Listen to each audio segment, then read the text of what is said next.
Okay. All right. No, it's not popping up at all. Oh, wait, that's I'm sorry. Let me go sit down. Yeah. Okay. Okay. Dark 7 petition.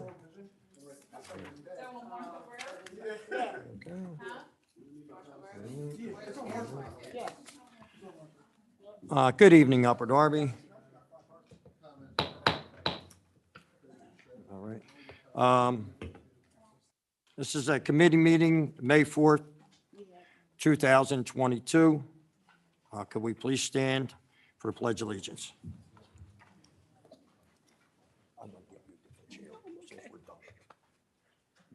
Pledge allegiance to the flag of the United States of America and to the republic for which it stands, one nation, under God, indivisible, with liberty and justice for all. Can I have a moment of silence for men and women missing in action and prisoners of war? Thank you.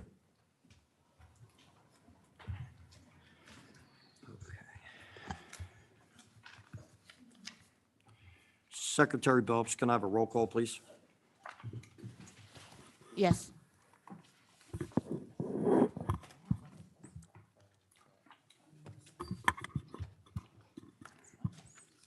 Counselor Heyman, Did you say Heyman? I'm sorry, I couldn't hear you. It was muffled. Counselor Heyman, Present. Counselor Blackwell, Present.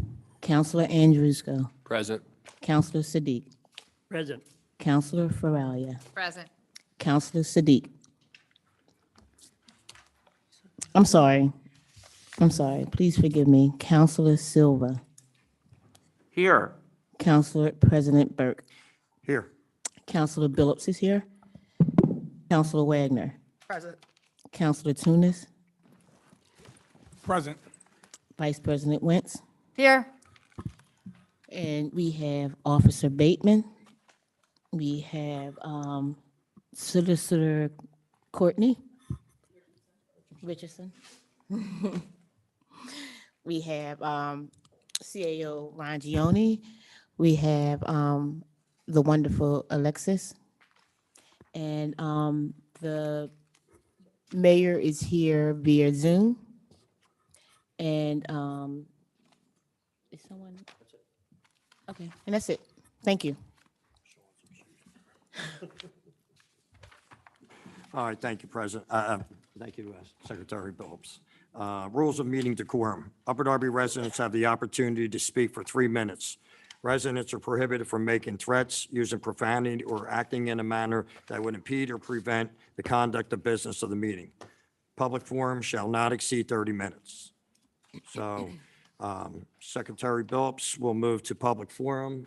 Looks like we have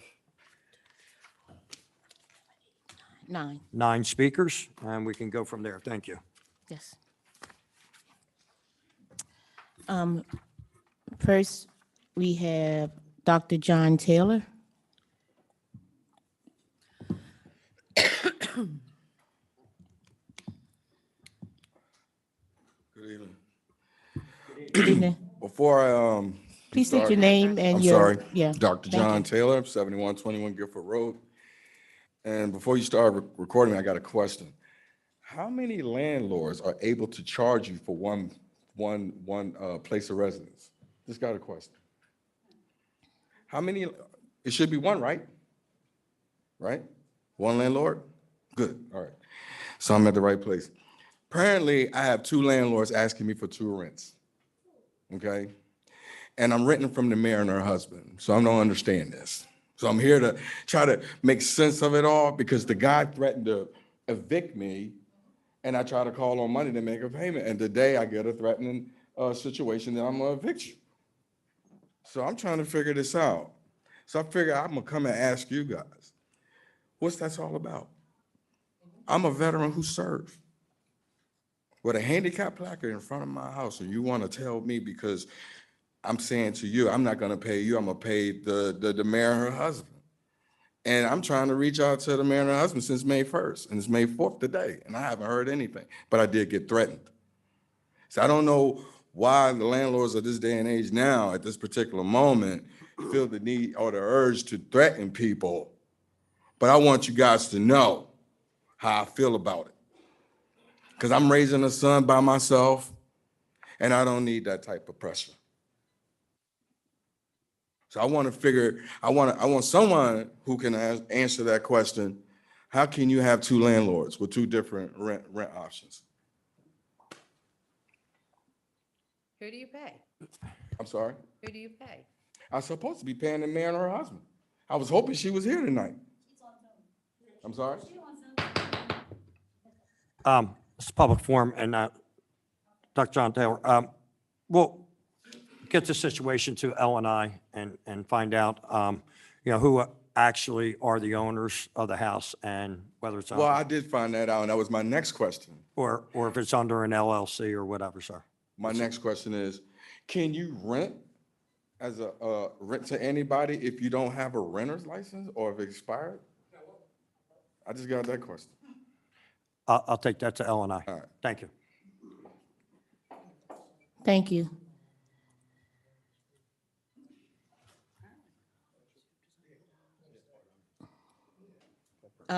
Next is Brian Taylor.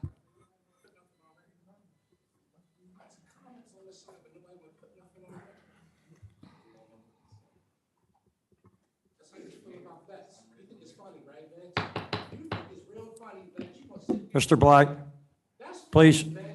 Can I have order? Can I have order, please? Mr. Taylor's at the podium. Please. You think that shit is funny? Real funny dude. Mr. Bly, please. Please, Mr. Bly. He's walking to him. What do you? He's making he's making faces. I already told him. He made the move. What do you want me to do?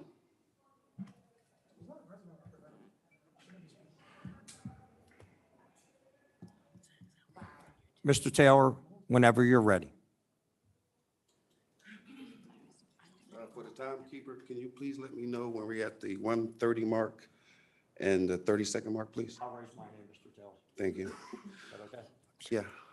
Address 7258 Landport Road, Upper Darby, PA 1902. My first name is Brian, middle initial is Sharif, last name is Taylor. I want to make the general public aware about a monthly meeting that we have for the veteran population within the area at the American Legions. That's right there up the street. I can't remember the address offhand. But within these monthly meetings, we tackle different issues that the veteran population deals with, but we also want to make this open towards veteran family members, but also the public. A few of the things that we have actually discussed is survivor remorse, veteran family status, post-traumatic stress disorder. And just by having these simple monthly meetings, we have a conversation and we actually try to help each other. We start off with prayer, and then we try to tackle the tough subjects.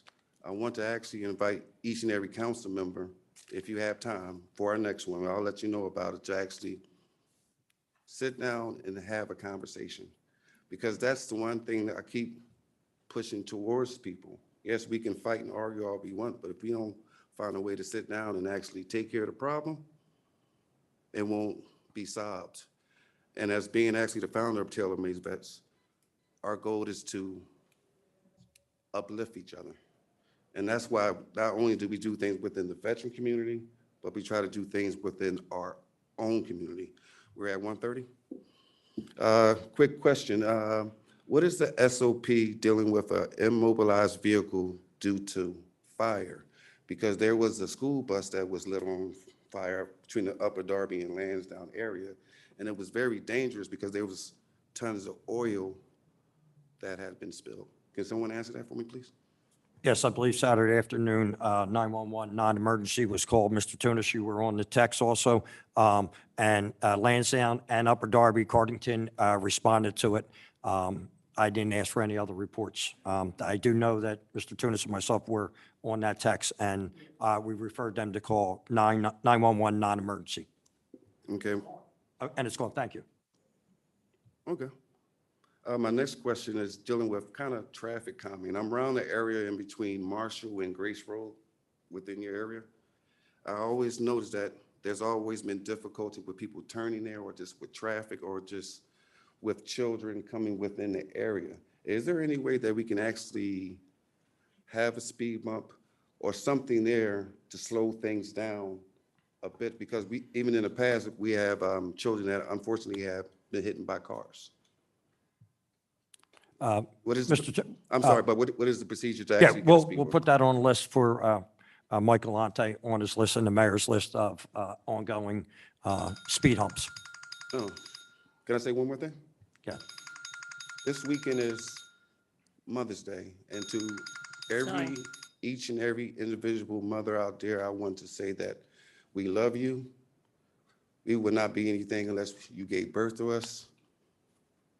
And that's it. Thank you, Mr. Taylor. Mr. Taylor, if you could just, I'm very interested in these meetings that you have now told us about. When you have them, is there a way you could email either President Burke or somebody on Yes. council so that they can send that out? I will send the information out. The biggest purpose is suicide prevention. Okay. But sometimes with therapy, you have to not make it seem like therapy. You make it seem more enjoyable and more of a conversation.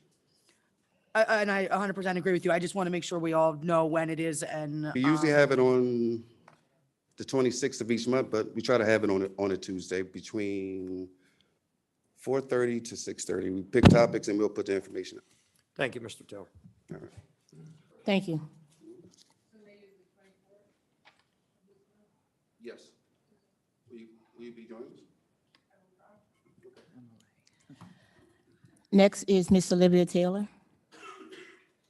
Did you drop this thing? Oh, yeah.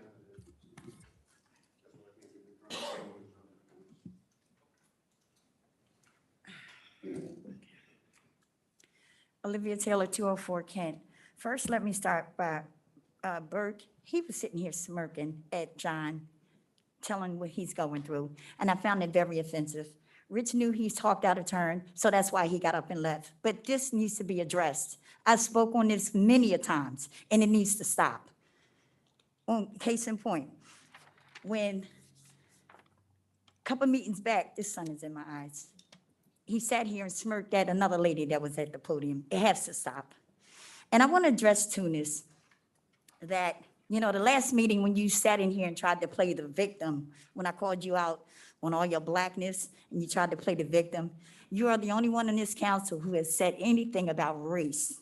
And we all know that when you use the race card, it's the last resort. It's a sign of desperation, okay? And now that you are desperate and irrelevant, you can't handle it. You know, I remember when you were first appointed, how you were on every committee, disrespected Tom Wagner every chance he got, Don Bonnet, and now the tables has turned and you can't handle it.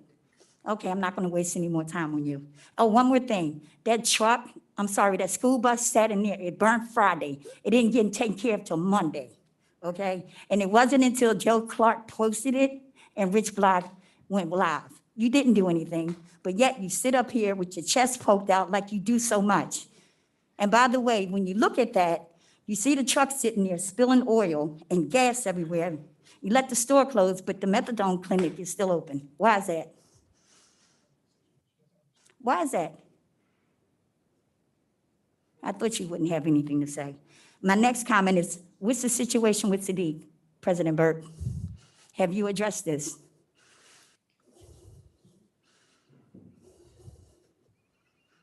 Pause my time.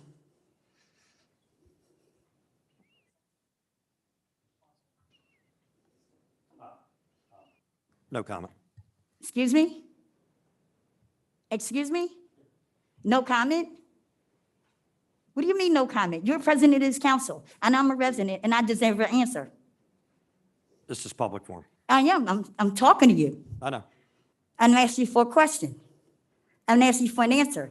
This guy will not sit in here when he does not represent the 6th district, not only ripped his township off, okay? Ripped off women and kids, ripped off his own people, And now he's not a resident, got 2 criminal complaints against him, and you think I'm gonna sit in here another meeting and let him sit in here and vote illegally while you do nothing? I will slap a complaint against you, Brian. Do you understand me? You and Laura as president and vice president of this council. I don't care what she say, because I'm sorry, didn't they not send you a email saying that they represent? And at that moment, when they sent you that as president of this council, did you get representation for this council and the residents? They represent council. Excuse me? They represent council and No, administration. they don't. No, they do not. You know what? You're getting a complaint, and you're going to answer to all of this. Do you understand me? Thank you, Ms. Taylor. Your time You're is going to up. answer to all this. Thank you. I don't care about being friends. I'm concerned about the township, the residents they have harmed. Thank you, Ms. Okay? Taylor. Do you hear me? You will answer. Thank you, Ms. Taylor. I'll see you in court. Thank you.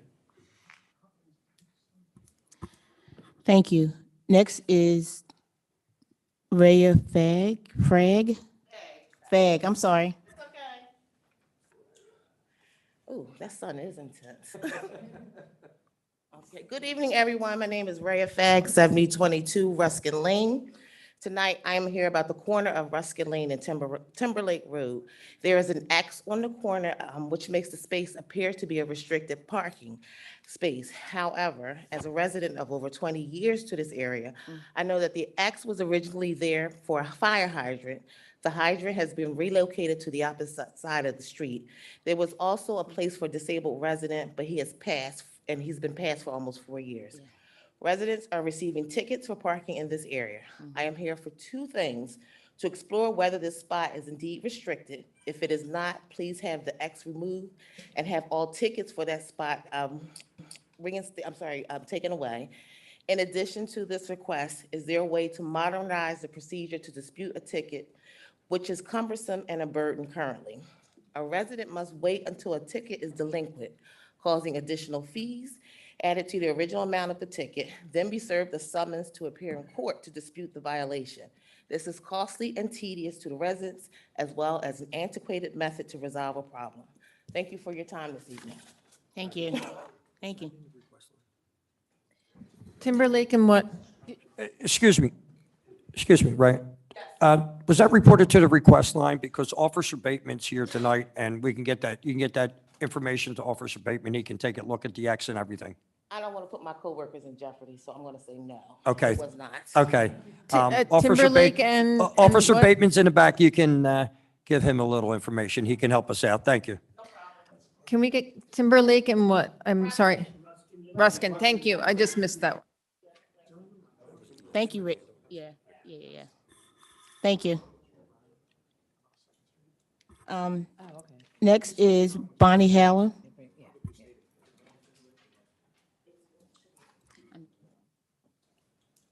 Can I ask before I start if there's any way to pull the curtain so that the sun is not shining on everybody's eyes who stands up here?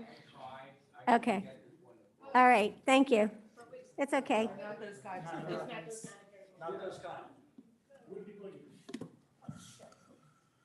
Okay, much better. Thank you so much. 40 Bonnie Hallam, 4719 Woodland Avenue, Drexel Hill, PA. As I said a number of months ago, I will be here every Wednesday meeting to say this. Please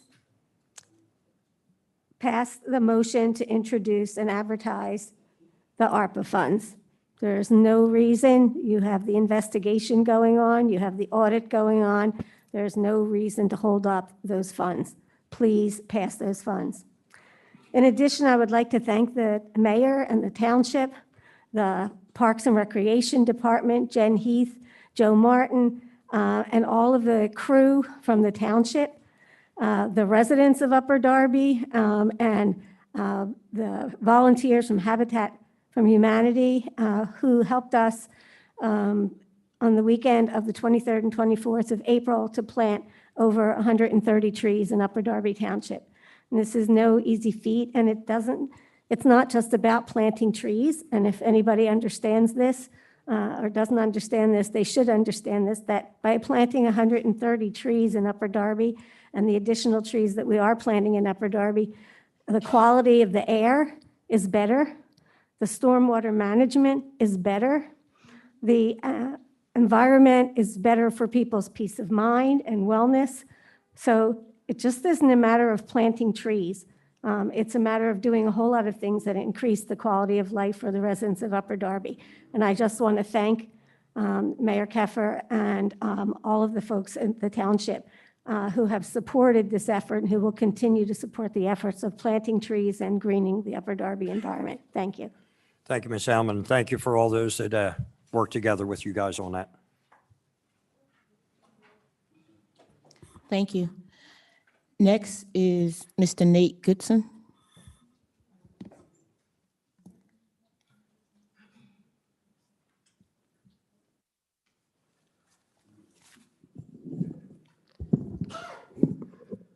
Good evening. My name is Nathaniel Goodson. I live at 231 Hampton Road here in Upper Darby. I am the pastor of the Prayer Chapel Church and the chairman of the Bywood Community Association. I read an article about Walter Bettinger, who is the CEO of the Charles Schwab Corporation. He's describing his straight-A career at Ohio University. He describes going into his last exam expecting to ace it when the professor gives one question. What is the name of the person that cleans this room? Mr. Bettinger says he failed the exam. He had seen her, but he had never met her before. Her name was Dottie. And he made a vow that day to always know the Dotties in his life. I tell you this story so that you will be reminded that it is vital to understand the power of helping people feel seen and appreciated, especially as our leaders. I spend a great deal of my time meeting Dotties in my life. People like Casey, who struggles every day to keep her house up to code. Casey's life got a little brighter recently because she finally landed a job after several years. Or Parjinder, a Sikh American who returned from a visit to India with his bride. They are having their first child in June, and they plan to raise the child in Upper Darby. Then there's Reverend Fanny, the Latinx pastor whose congregation uses our church every Sunday because she wants to provide spiritual enrichment to her parishioners, many of them from Honduras, who believe that they have a better chance in Upper Darby. Saturday, I met Patty at a meeting of her neighbors. After living in Upper Darby for 60 years, Patty wonders about the repair of the crumbling common driveway in the rear of her home and what that driveway does to the property values of her and her neighbors' homes. And finally, there is Derek. Derek is a student at the Delaware County Community College. He lives with his mother, who was born in Guadalupe, and came here because she wanted a better life for Derek and his brother, a student at Upper Darby High, where he recently was inducted into the French Honor Society. Most people do not understand demographic shifts, adjusted poverty rates, or even the difference between census tracts and census blocks. They just want what most of us want, to have a better life for their families and to have someone show them some kindness. Ladies and gentlemen, you have the opportunity to provide our township with that single act of kindness that has the potential to change the lives of so many in Upper Darby. Please allocate the American Rescue Funds so that the quality of the lives of the many Dotties that live in our town can be improved. Thank you for your service and giving me the time to speak on behalf of those who feel that they cannot speak for themselves. Good evening. Thank you, Dr. Goodson. Thank you. Next is Celeste Marks.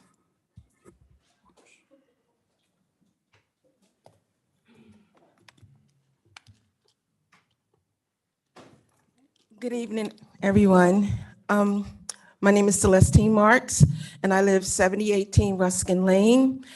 I was going to say something about the X mark on the corner of Timberlake and Ruskin Lane, because I received 2 tickets on behalf of that, and there is no sign, but my neighbor already took care of that.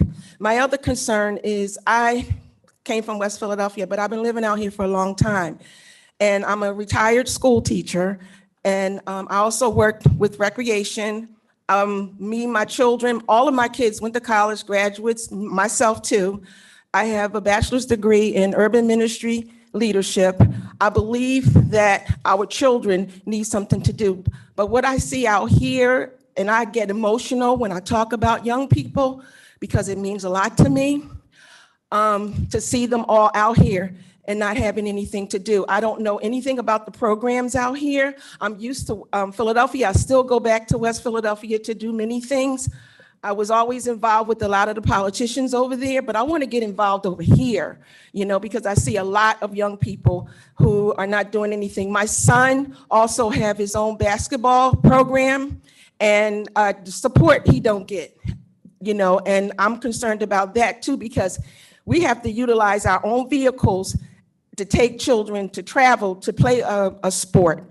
I have a marching band that I had well over 35 years, and a lot of the young people that came from my marching band have went on to college, have started their own youth programs. They've done a lot of things, but I would like to offer that same services to the youth out here.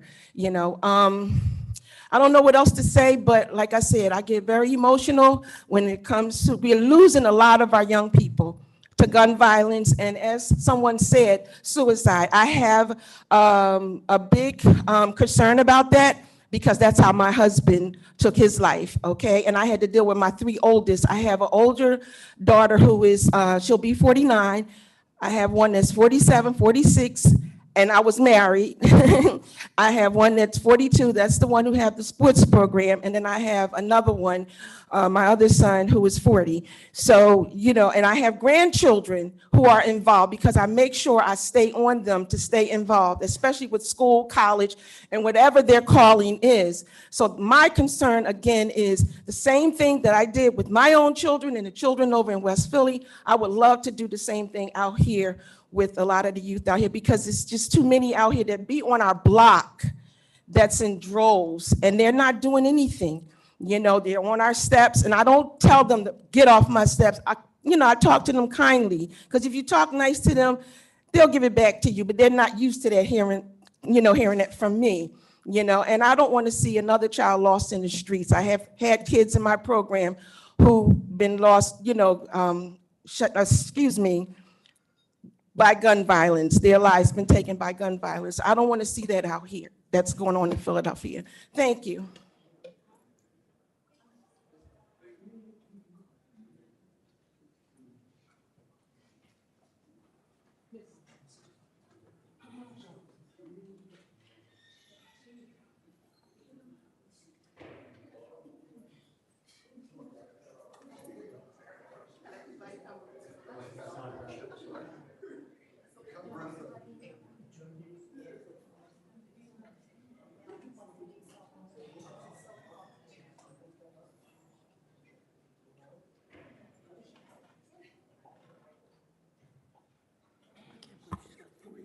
I know she looks good. Thank you. Next is Miss Tina Hamilton.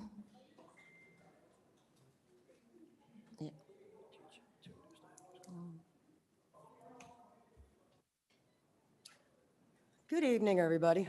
I'll lower this just a little bit so you can hear me. Tina Hamilton, 4715 Woodland Avenue, Drexel Hill, PA. First thing, before I get into what I was going to talk about, I'm standing outside, and you got Dr. John trying to get a hold of the mayor to find out who he's got to pay rent to. That's the biggest question, who he has to pay rent to.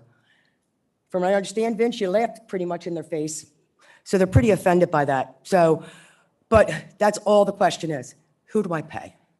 So if somebody can get to the bottom of that, because Barbara Ann can't seem to do it, and the husband can't seem to do it, and neither can the new person, whoever that is, don't seem to be able to do it. So just because, the demands of that, they're trying to threaten to evict him from the place. It's crazy. So if somebody could get a hold of Dr. John, I'd appreciate it. Okay, now I'll move on to why I'm here. I'm wondering what happened with the investigation. We haven't heard anything, so of course I want to know about that. I know that these guys were all mentioning, the few that I've seen speak, about releasing these funds.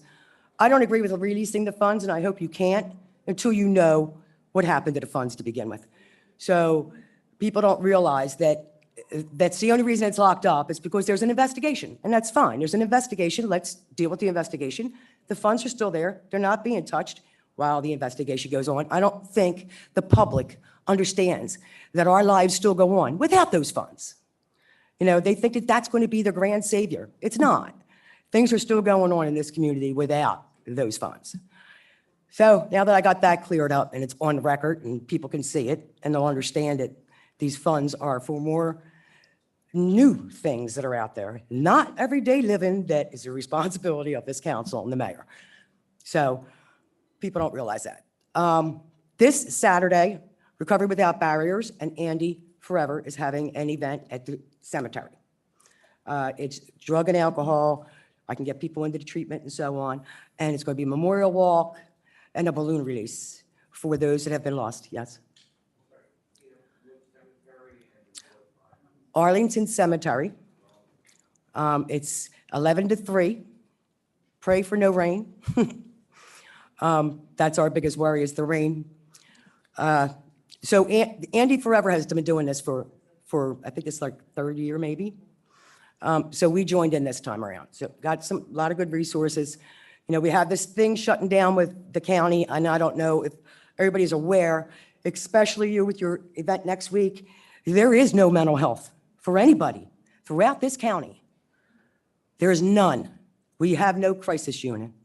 We have none of it. Now, I have lots of connections, mental health, elsewhere that will take the insurance, but when it comes to the assessment for those who don't have insurance, we don't have that. We don't have placement. We lost our county resources. All of Chester Crozier is shutting down. That's all our drug and alcohol on our anchor providers. So that's important that people need to stand up and fight for these things because it's important. We had our Narcan trainer back out, so I need Narcan if anybody can get a hold of Narcan for me. Yeah, go ahead. Just so all councils aware, Ms. Hamilton reached out to me today as her council person, asking if we could get some Narcan. I know you're pretty low on your supply that you have right now, right? Yes, we're Okay. low on supply. So I spoke with Councilwoman Faralia. We are going to get that for you. Oh, I thank you. So we will get back to you. I know Ms. Phillips also has some connections with that. So we will get that for you and get that to you by Saturday. Yeah. What are you looking for, Tina? Well, I'm hoping that we're going to have about 100 wandering through. So it'd be nice if I had 100 of them. So just to be safe. And you have, what did you tell me? You have about 24 right now? Right now, I have 24. So another 100 would do it? Yes, Okay. yes. Do you still need Our a trainer? we've lost a trainer that was going to train for that, but that's okay. It's all instructions are on the box. We can talk people through. I want them available. Ms. Hamilton, can we talk to council after the meeting? 3 minutes is up. We'll keep on with the meeting and. Sure. Yeah, I just that, wanted to let her the councilwoman's and maybe CA Rangione or, you know, a few other people have some ideas. They can either email you or pick it up after the meeting, so. All right. Thank you, thank you. Thank you. Have a good night. And, oh, Jesus. Next is Tim Tunstra.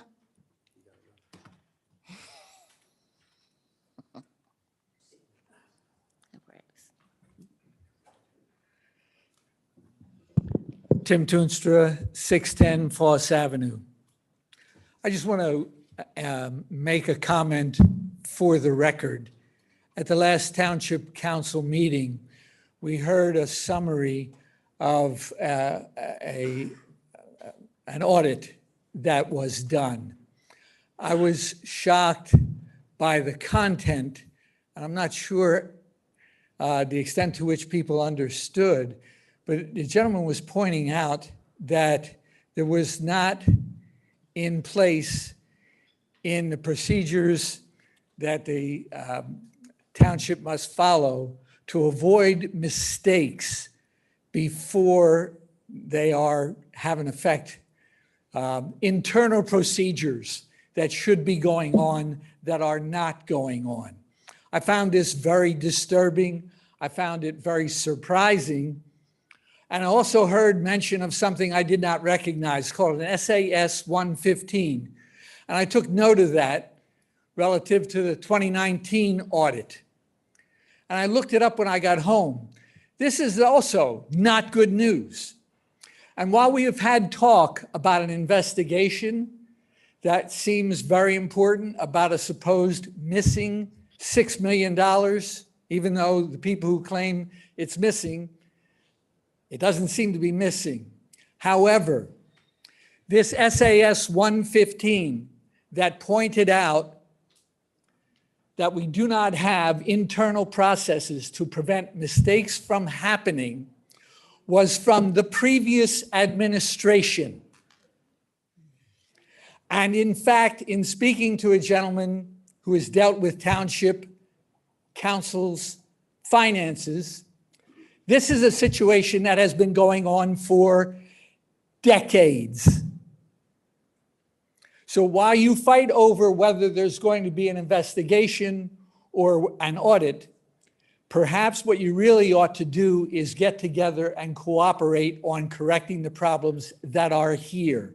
Because there's an awful lot of finger pointing, but not a lot of problem solving. Thank you very much.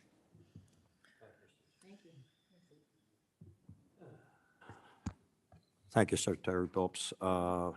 Next up, we have the Honorable Mayor Barbara Ann Keffer. I believe she's on Zoom. Yes, hi, good evening. I don't feel well enough to sit in the room with all of you tonight, so I'm giving my message here, through Zoom. Good evening, everyone. Happy Firefighter Appreciation Day. I'd like to thank all of our career and volunteer firefighters for all their work they do to keep our community safe 365 days a year. The township is co-hosting an expungement clinic and Second Chance Expo, along with State Representatives Abel and Curry. The event will be held at the Watkins Senior Center tomorrow, Thursday, May 5th, from 5:30 to 7:30. The clinic does require prior registration, which can be done by calling Representative Zabel's office at 484-200-1563 or 484-200-8262, or by filling out the digital registration form, which can be found on our Facebook page, Upper Darby Township -government. This Saturday, May 7th, Upper Darby is partnering with the Red Cross on a Sound the Alarm event, which will launch from the Cardington Stonehurst Fire Station, Fire Station 36. Any Upper Darby residents may request a free alarm and installation by calling the Upper Darby Fire Department at 610-734-7674. Or you can fill out an alarm request form, which you can find on the township website, upperdarby.org/smoke alarm request form. So this is a great program, and it pertains to anybody in the township, whether or not you're a homeowner or a renter. And the firefighters will go out to your home and install as many smoke detectors as you need. And these are the ones that have like the 10-year lithium batteries. So they're really great, and we won't have to worry about changing batteries and that kind of thing. We also have some more great news. The township has received a grant from TASA, which is the Transportation Alternative Set Aside, for $1.3 million for the modernization of Garrett Road from Lansdowne Avenue to Naylor's Run Park. And this project will make it safer for pedestrians, bicyclists, and drivers. The only match the township has to give for this grant is to do the engineering for it. So we'll make the plan, and the $1.3 million goes towards actually doing all the construction and the work that needs to be done for that. May is Mental Health Awareness Month, and in recognition of this, on Saturday, May 14th, we're hosting a mental health and wellness fair at the 69th Street Recreation Area from 11 a.m. to 3 p.m. In honor of Mental Health Awareness Month, I am going to read this proclamation. Whereas people from all backgrounds live with mental illness and other mental health challenges, both nationwide and in Upper Darby. And whereas according to the United States Centers for Disease Control and Prevention, more than 50% of Americans will experience mental illness in their lifetime. Whereas research has shown that 1 in 5 Americans will be diagnosed with a mental illness in any given year, and 1 in 25 Americans lives with a serious mental illness, such as schizophrenia, bipolar disorder, or major depression. And whereas unresolved mental health issues can manifest in a variety of conditions and behaviors, including depression, anxiety, substance abuse, and addiction. And whereas there is no single cause of mental illness, but a number of factors that can contribute to risk for mental illness, like early adverse life experiences, such as trauma at an early age. And whereas mental and physical health are equally important to a person's quality of life and are inherently tied together. Now, therefore, I, Barbara Ann Keffer, Mayor of Upper Darby, do hereby proclaim May 2022 as Mental Health Awareness Month in Upper Darby and urge my fellow residents to recognize and participate in its observance. And lastly, I would like to wish mothers and guardians everywhere a very happy Mother's Day. Thank you. Thank you, Mayor Keffer.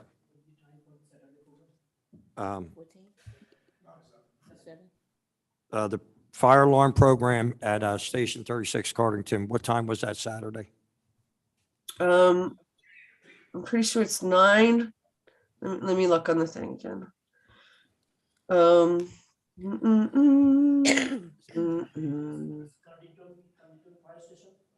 Yes. Oh, I didn't say a time. You're right. I'm sorry about that. I know we're meeting at 9, and I think it actually gets launched around 10. It's like 10 to 12. Okay, So, thank you. you're welcome.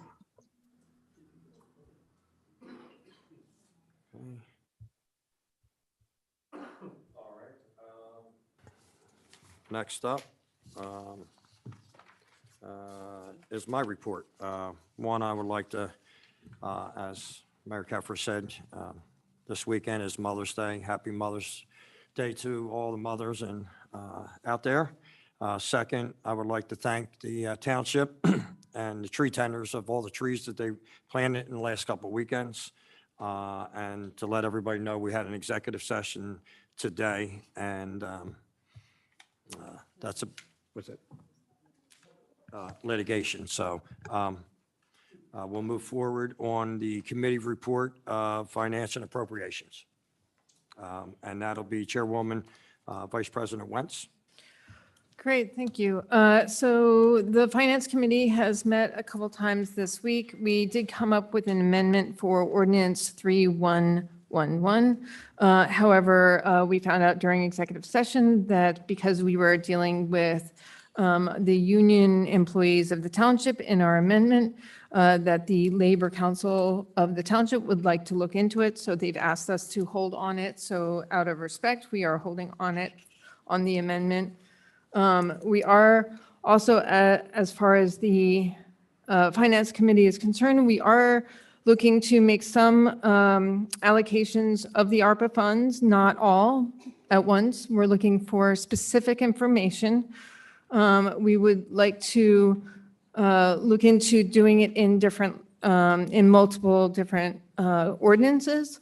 So since the union one is on a holding pattern, we are looking to gather information on nonprofits that are interested in ARPA funds. We did ask the township for any list that they had. They indicated that they did not have a list at this time. And we're also going to be looking to do the allocations for the non-union workers, for volunteer firefighters, and things like that. So for nonprofits who are interested, council would like to gather some information. just to get the ball rolling so we know what we're looking at. So we're asking that you send an email to us to udfinancecommittee@gmail.com with your name, the name of your nonprofit, the list of your board members, the amount you are looking for, and your plan to spend the funds. We're thinking of possibly by the 31st of May. We just want to get a list, get an idea of who is interested and what they're looking to do with it, so that we can make some specific allocations once we've done looking through all that information. So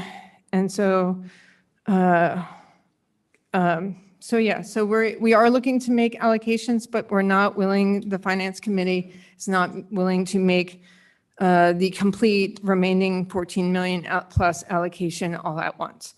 So that is the report from the Finance Committee in reference to Ordinance 3111.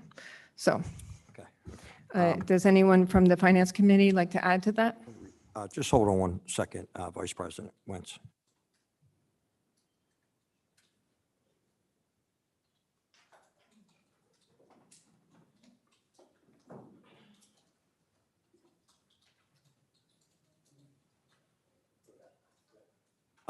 Continue with your ask. Go ahead. Great. Anyone else from the Finance Committee like to weigh in? Not on that particular issue at this point. I think that I have other comments, but not on that particular issue. Okay. Brian?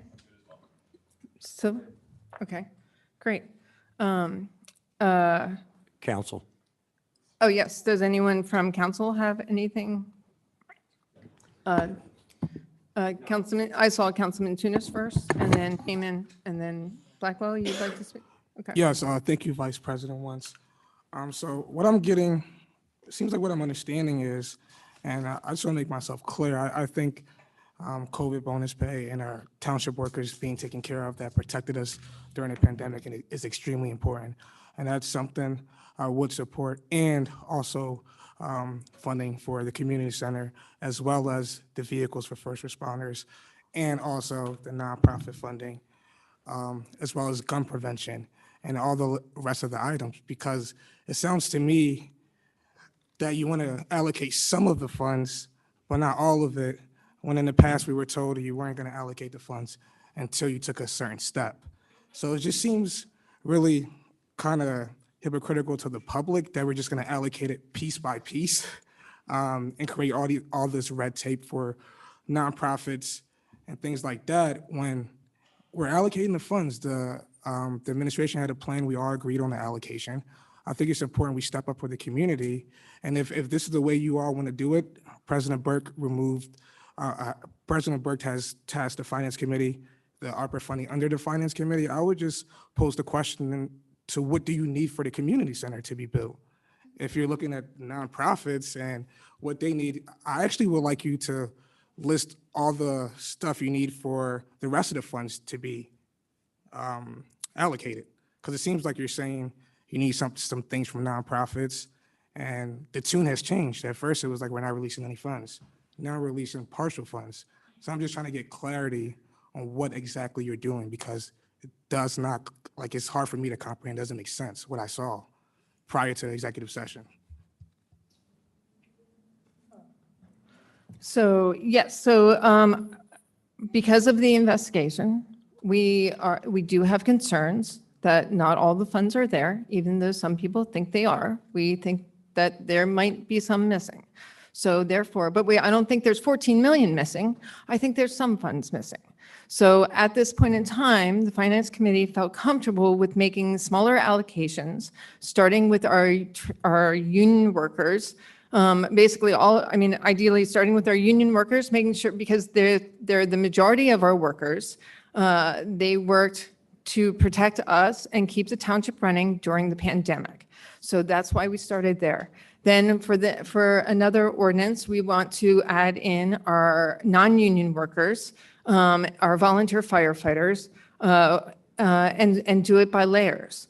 And in hopes that by the time that as we move on and funds are allocated, that when the investigation is completed and we can do a larger amount after the investigation, knowing exactly what is remaining. As to the community center, when the community center was originally being created and thought of, ARPA funds was not part of the equation.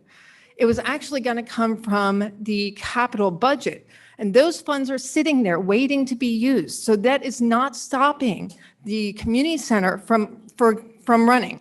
So therefore, I'm responding there. And the sewer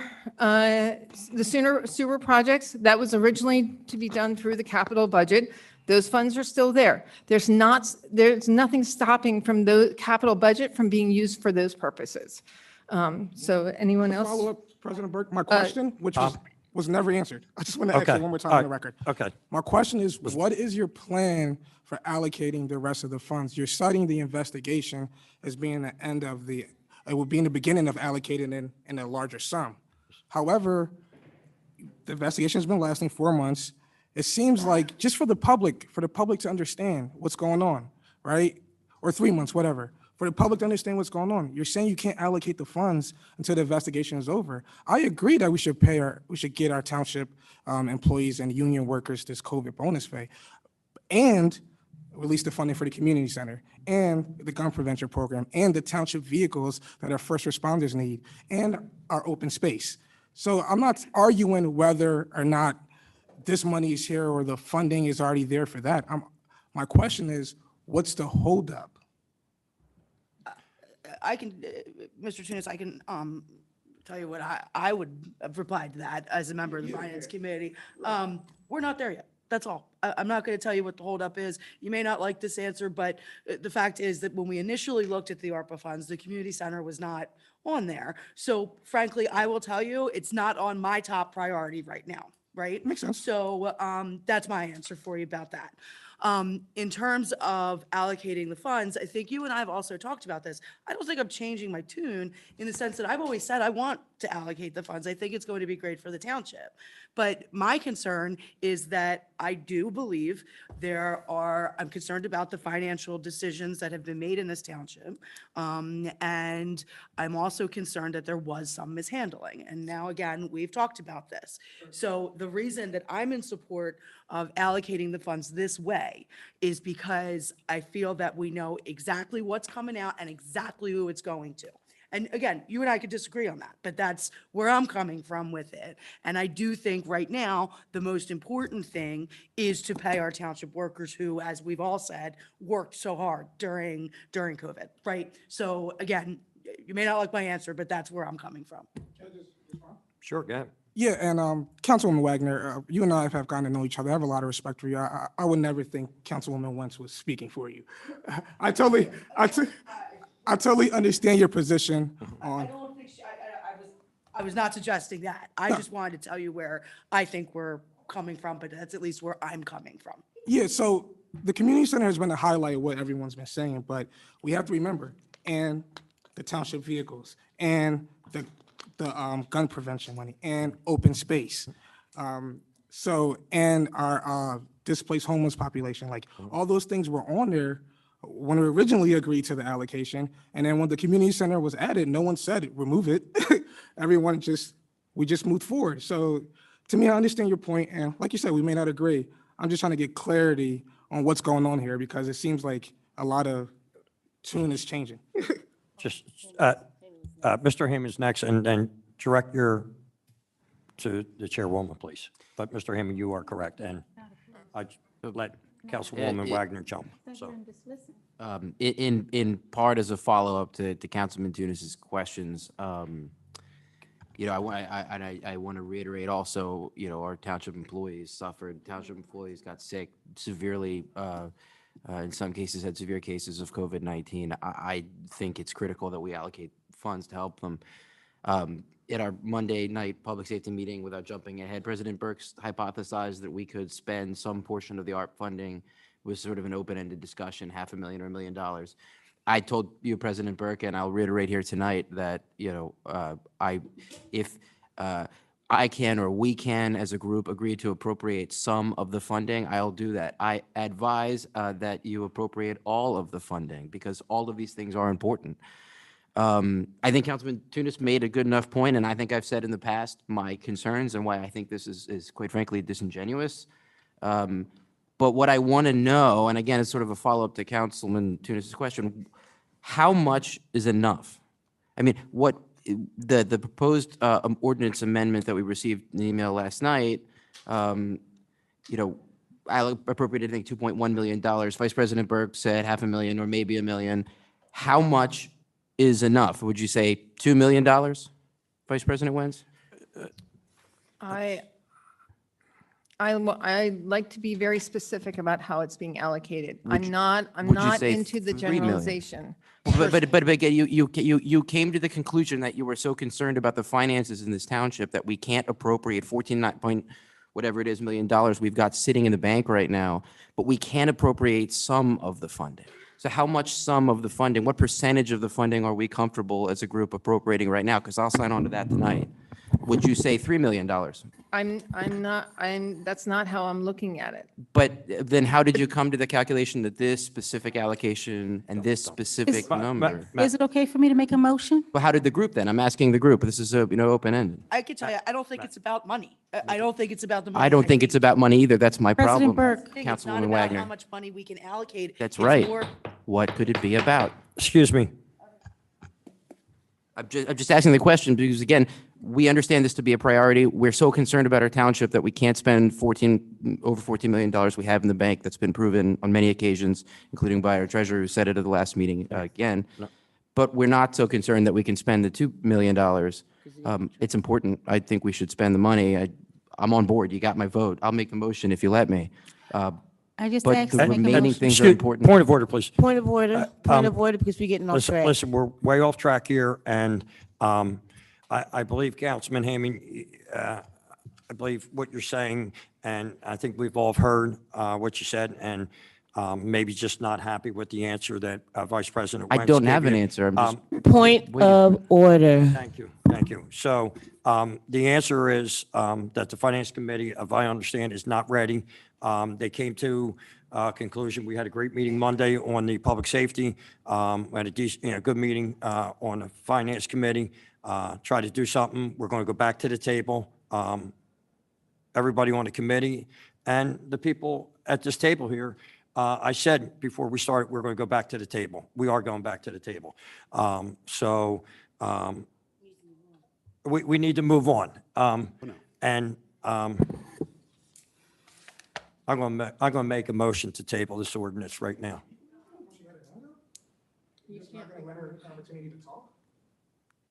I'm sorry. Listen, I'm sorry. I'm sorry. I'm sorry. So President Wentz, it's Vice President Wentz, it's your committee. I'm sorry. It's okay. Councilwoman Blackwell had something she wanted to say, and then I had Councilwoman Faralia, and then Councilman Silva, I believe, wanted to say something. So that was the list I had. So to summarize this, there's an investigation, we have the pandemic, we have what is remaining, and we have smaller amounts of allocation. Okay. And then Councilwoman Faralia? Talk about the community center and releasing the funds for that. There is money in the capital budget for the community center. No. There is not? No. Yeah, that's what we heard. There was money in the capital budget for the community center. All right, we'll find that answer out. The Finance Committee will email that to the administration and find out that answer. Seems like people have different answers. Councilman Silva's next. Yeah, there's a lot of changing tunes. I can understand their concern. My concern is too, there's a lot of dire needs that we're talking about funding with the ARPA funds. I don't disagree. There are a lot of things that we would like to move forward on, but we'd like to move forward directly. Where funds go, like Councilwoman Wagner say, to where we feel like the intended purpose is and what exactly where it's supposed to go. So we are allocating what we feel we can allocate directly at this time. I'm sorry, please, if you could, I would love a minute. Thank you. Okay. So the other thing that I find fascinating is that there's a lot of dire needs as of February that we have consistently talked about, things that are desperately needing our attention as of February. As soon as we found out there was something confusing about the funding, or there was an issue that we would like to get addressed, and that's where this came up. These issues are of dire need. They need to be corrected right away. And we've had rallies, we've had all kinds of things, but this money has been sitting in the bank since July. So I'm a little confused. Did hunger just start and suddenly appear in Upper Darby after 7 months? Did gun violence just appear here as of the winter? I think the answer to both those questions is no. I was at a lot of these food banks, and a lot of these food banks, these people had been waiting pre-pandemic for food. These people had had these issues long before COVID. And I was thankful to be in an opportunity to help them. And it is important, and it's something that we as the Finance Committee have looked at, trying to address directly, because these people do need help. You are absolutely correct. But I do not want to just leave money in a duffel bag somewhere and hope they get it. I would like that money is allocated to the people that need it where they need it. I apologize for the allegory. It was inappropriate. But at the same time, too, for the thing, or sarcasm, you're right. Thank you. But yes, I would like to know that when we allocate the funds to help the people who need it, that's where it goes. When we are allocating the funds to the first responders who have bravely worked through this pandemic and put themselves in jeopardy, that's where it goes. And So- that is the difference as of now, why there was a plan to do the amendment. So with that We did said- offer, I'm sorry. Excuse me, he's not finished.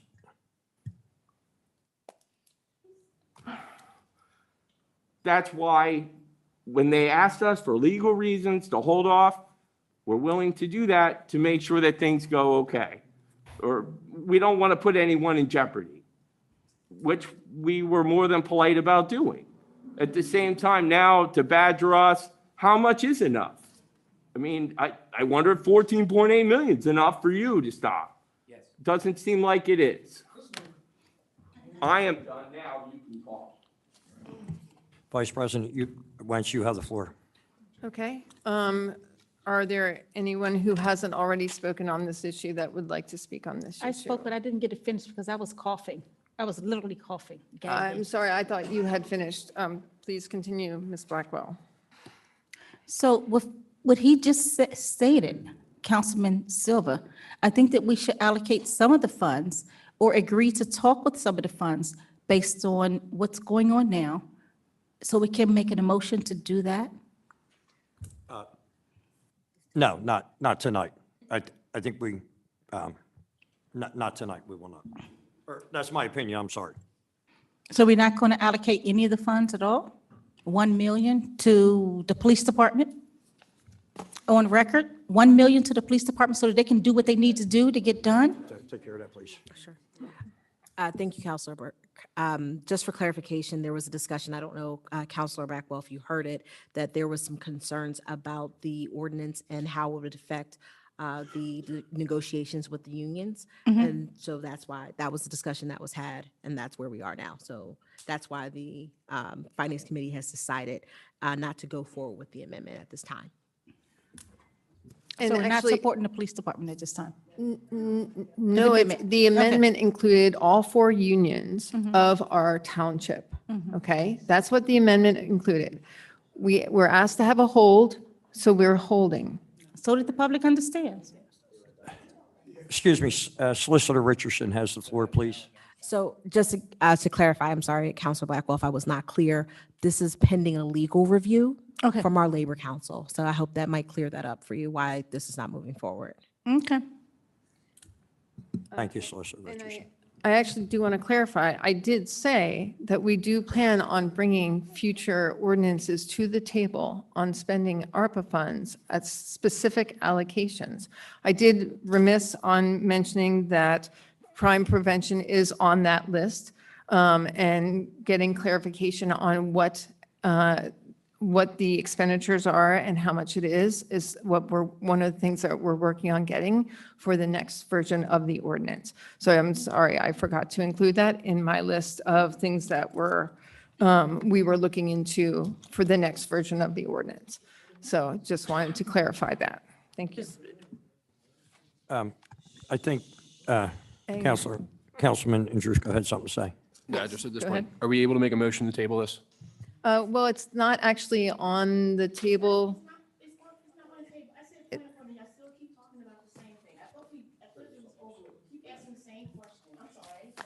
I'm sorry.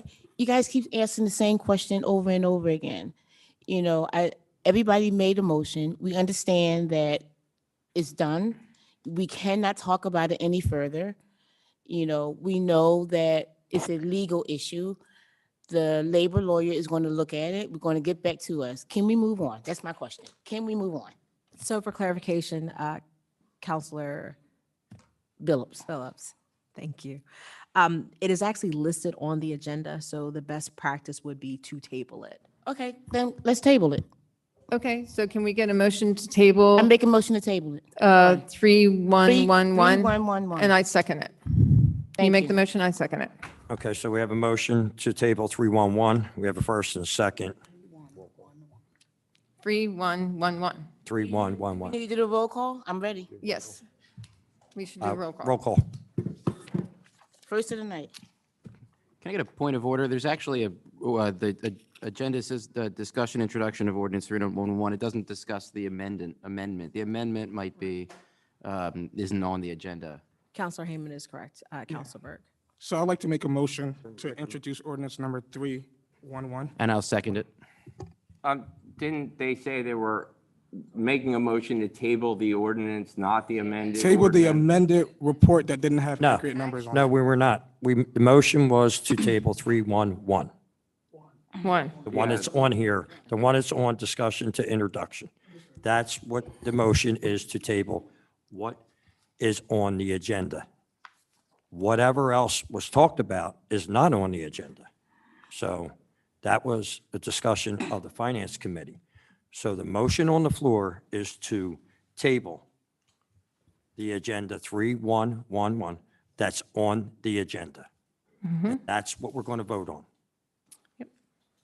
Got it? I'm telling you. Okay. What did I tell y'all back there? Counselor Heyman, No. Counselor Blackwell, No. Counselor Andruska, Yes. Counselor Sadiq, No. Counselor Faralia, Yes. Counselor Silva, Yes. Council President Burke, Yes. Counselor Billups. This is to table it, right? Correct. Is a yes. Counselor Wagner, Yes. Counselor Tunis, No. Counselor Wentz. Yes. 1, 2, 3. Did I miss you, Blackwell? Oh, you said no, I'm sorry. 7-4. Yeah, 7-4. Okay, we'll move on to resolution number 19-22. Solicitor Richardson, please. Thank you, President Burke.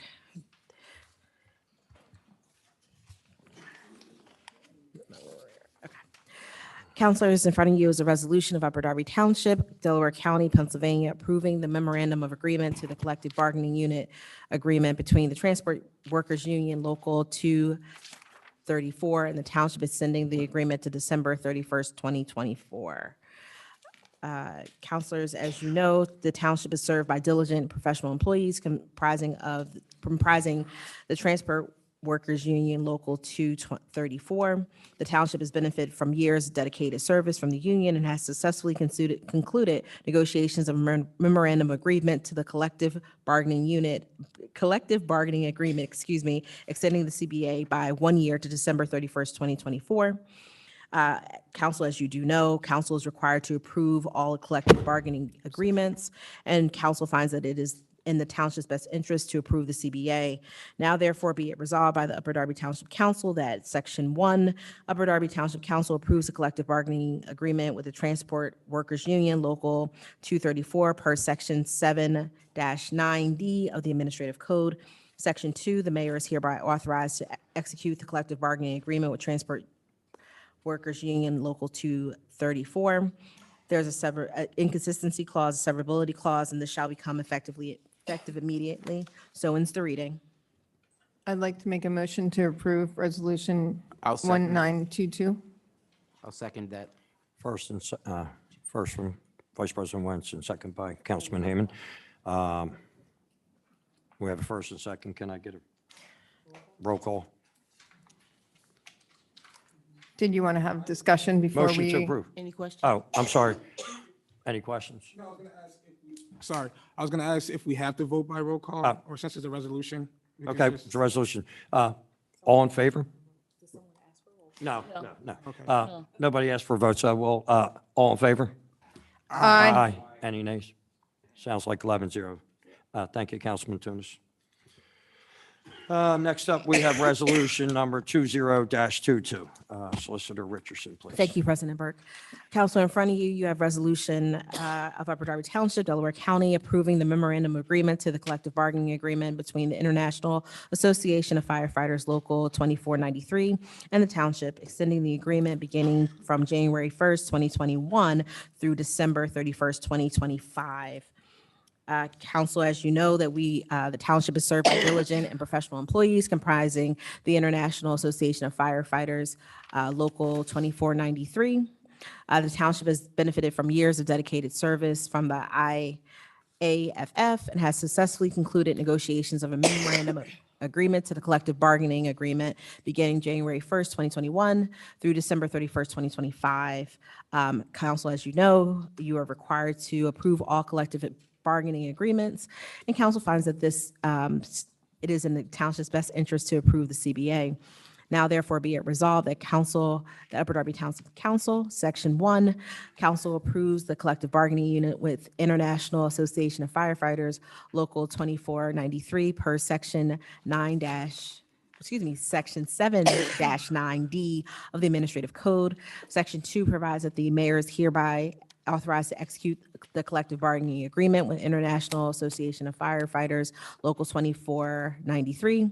There's some inconsistency clause, severability clause, and this shall become effective immediately. So ends the reading. Thank you, President Burke. I'd like to make a motion to approve Resolution I'll second that 20-22. resolution. We got a couple seconds there, so. All in favor? Aye. Any nays? No. 11-0. Thank you. Next up, we have 8.2, Public Safety Committee, Councilwoman Lisa Farrell. So tonight we have a ordinance on here. If Solicitor wants to give a briefing on that. Thank you, Councilor Fralia.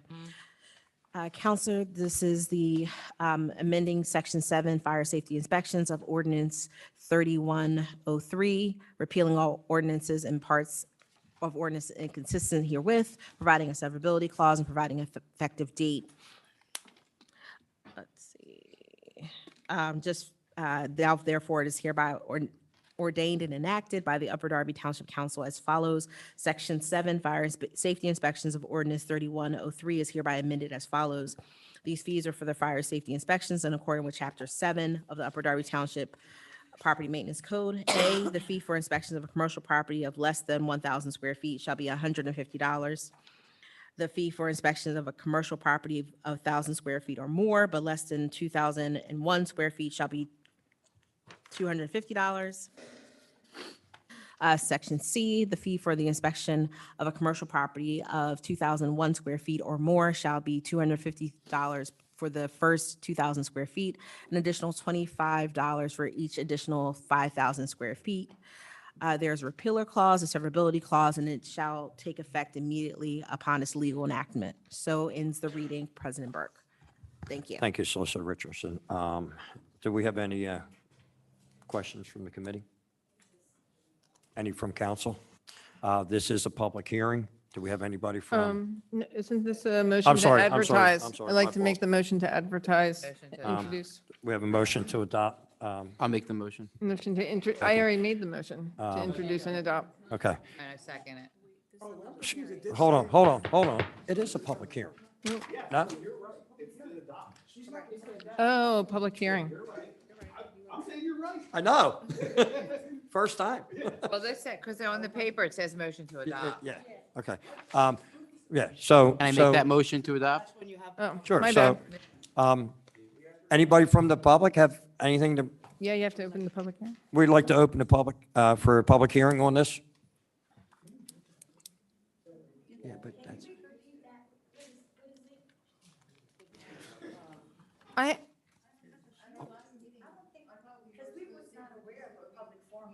sorry, we adjourned the meeting before we ever introduced it. Two meetings ago. Yeah, 2 weeks ago was our last meeting. Yeah, but I wasn't You're, here. you're ho- referring to the April 6th. Point of order for a second. I'm going to refer to Solicitor Richardson. Hold on, I have notes. Municipal Clerk Jacetti, can you clarify the process of the ordinance, the advertisement, in addition to the meeting that it was placed on the agenda, please? Thank you. The ordinance was advertised in publication, and we were having a public hearing for the ordinance this evening. Can you share when the date of the motion to advertise occurred, please?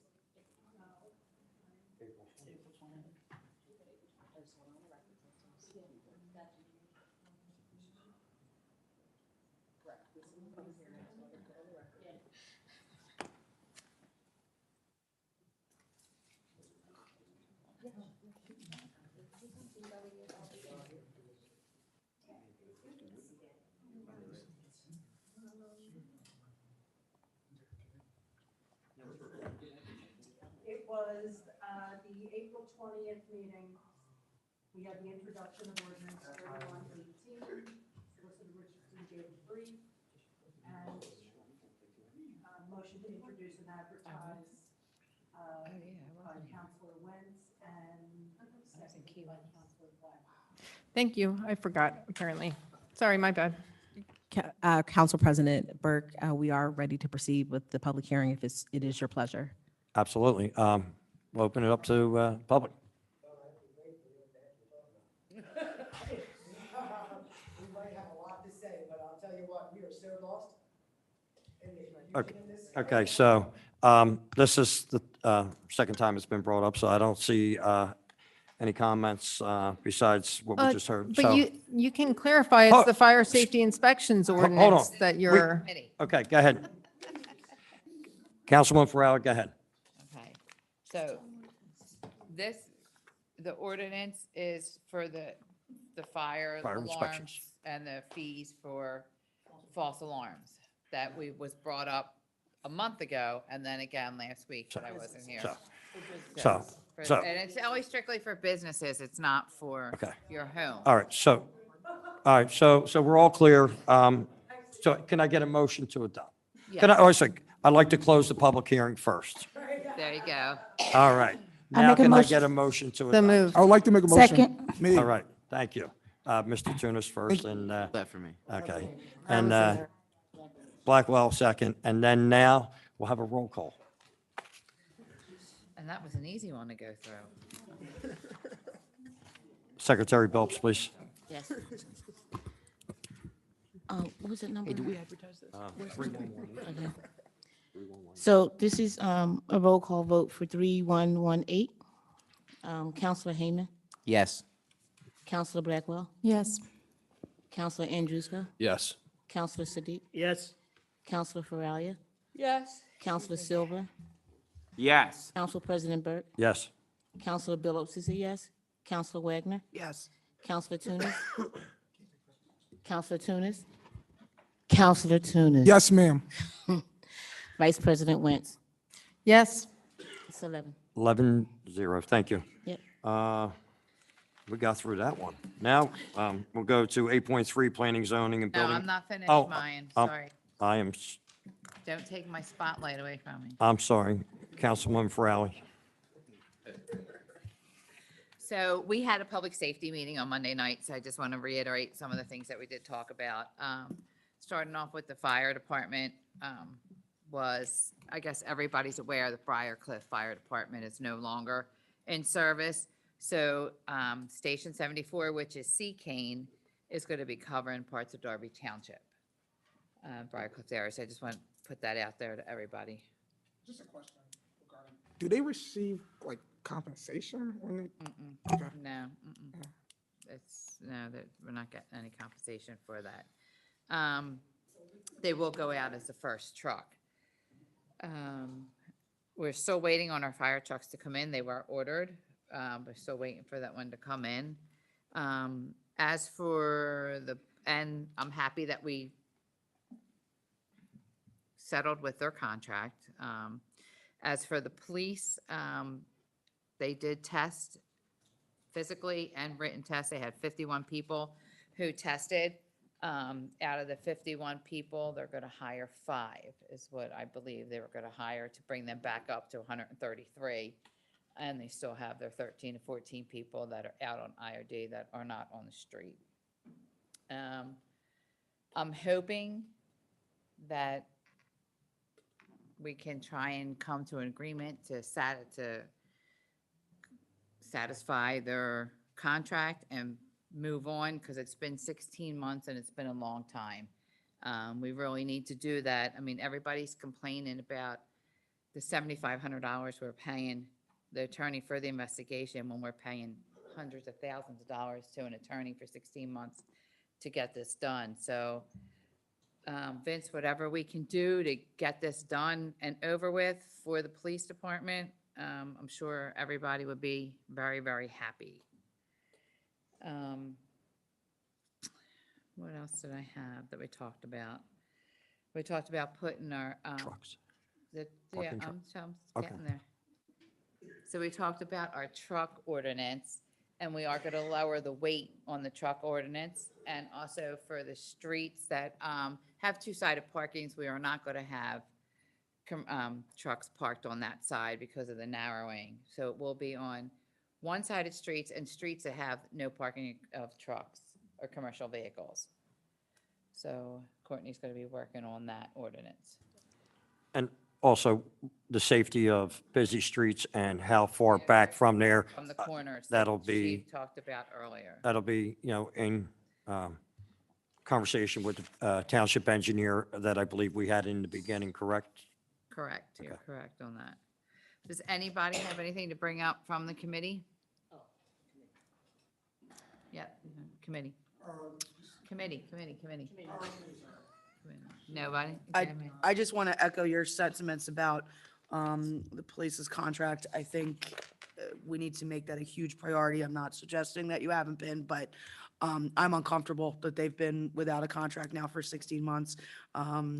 So I would urge everyone involved in that. Mr. Angione, I would ask you specifically to please make that a priority in moving forward.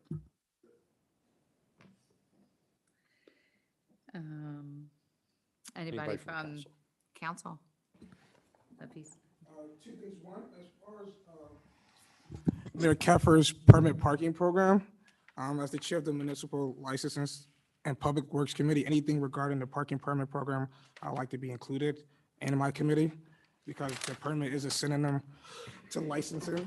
So I just want to be on I just want my committee to be involved. Okay. Anything regarding the parking permit. Since you're the chair, at any time they would like to speak, I would drop off that call. Yeah, and if And- anything needs to be voted on, I believe. it If needs to that's go- okay with you, I would drop off that. It needs to go through 2 committees. Yeah. And then I emailed this to Councilwoman Feralia, and President Burke helped me coordinate this. Councilwoman Feralia did respond to note the residents of the 2nd Street in the Fernwood section of Upper Darby have requested a sign for no parking of trucks or commercial vehicles. I have the petition here. I'm going to give it to Ms. Alexis Chichetti. Good job, Safid. Yeah, I'm glad you got down to see Joe. I told Lisa I had talked to him, and then, Alexis set her straight.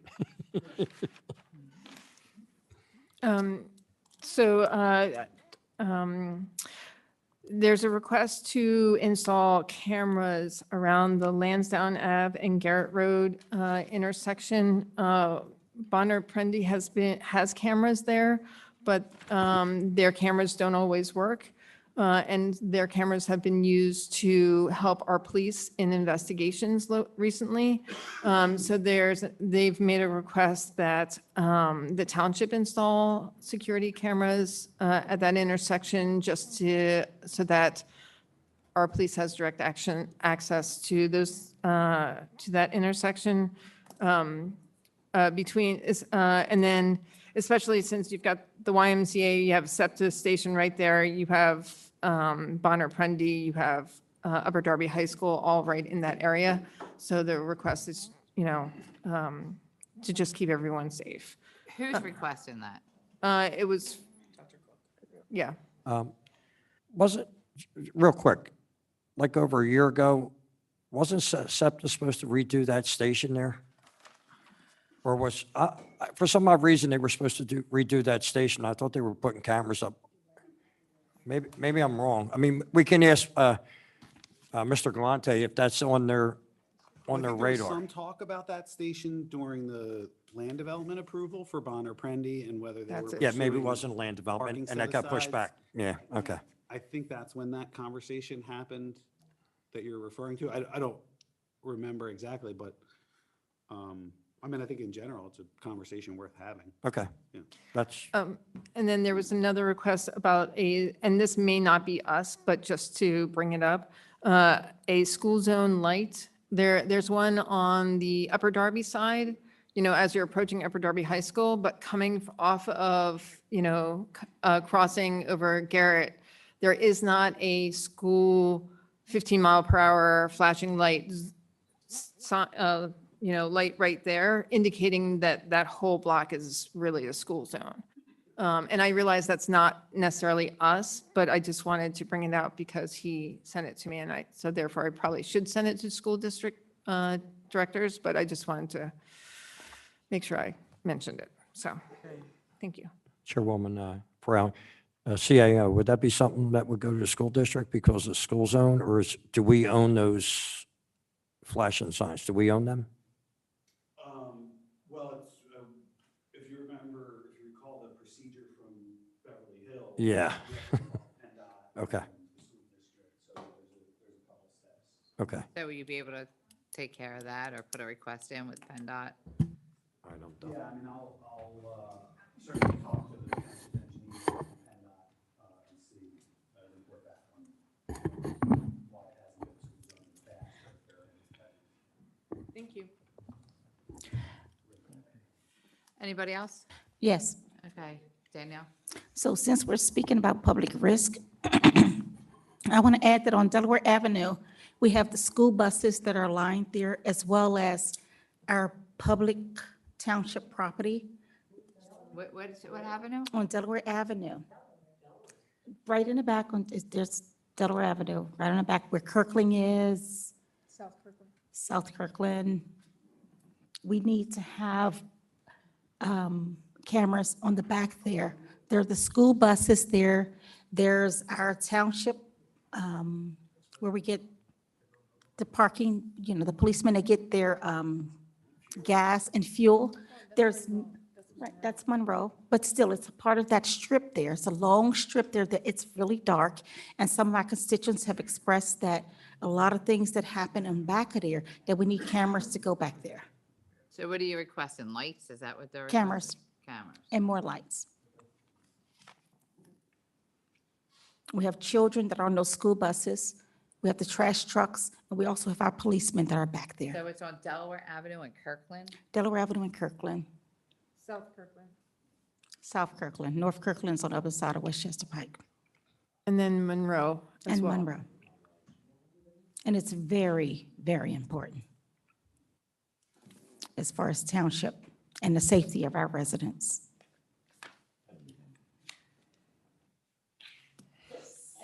Go ahead. Thank you. So I have a comment and a question. So first of all, I just want to thank the police officers. 16 months is a long time. I just want to thank you for continue to be out on Church Lane on my side and on Long Lane. Thank you guys so much. You guys are a big help, and the community really thanks you. And every time I go outside, I thank you. I offer you coffee or water. You never accept it, but but thank you anyway. And also, the I'm not sure if the lights on Second Ward Playground or if they're going to be installed yet. I don't know where that's at in that process. Is that the playground that they're redoing? Mm-hmm. Yeah, so I think that's all in with Okay. them. Then when we went to that forum, that's what Right. part. Okay. All right. That's it. Yes, Sadiq. Yeah, I have one request, resident of, store 6820 Market Street, looking for a loading unloading zone for 30 minutes.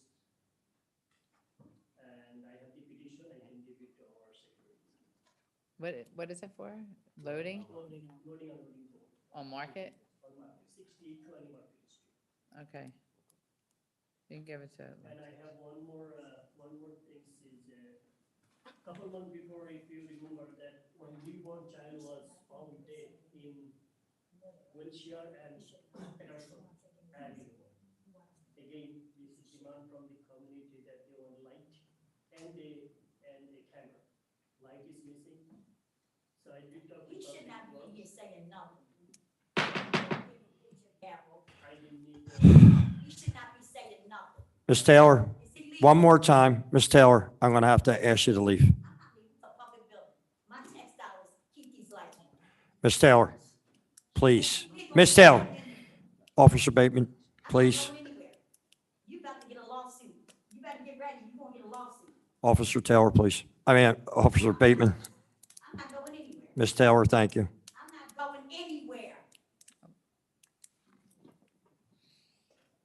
I'm not leaving.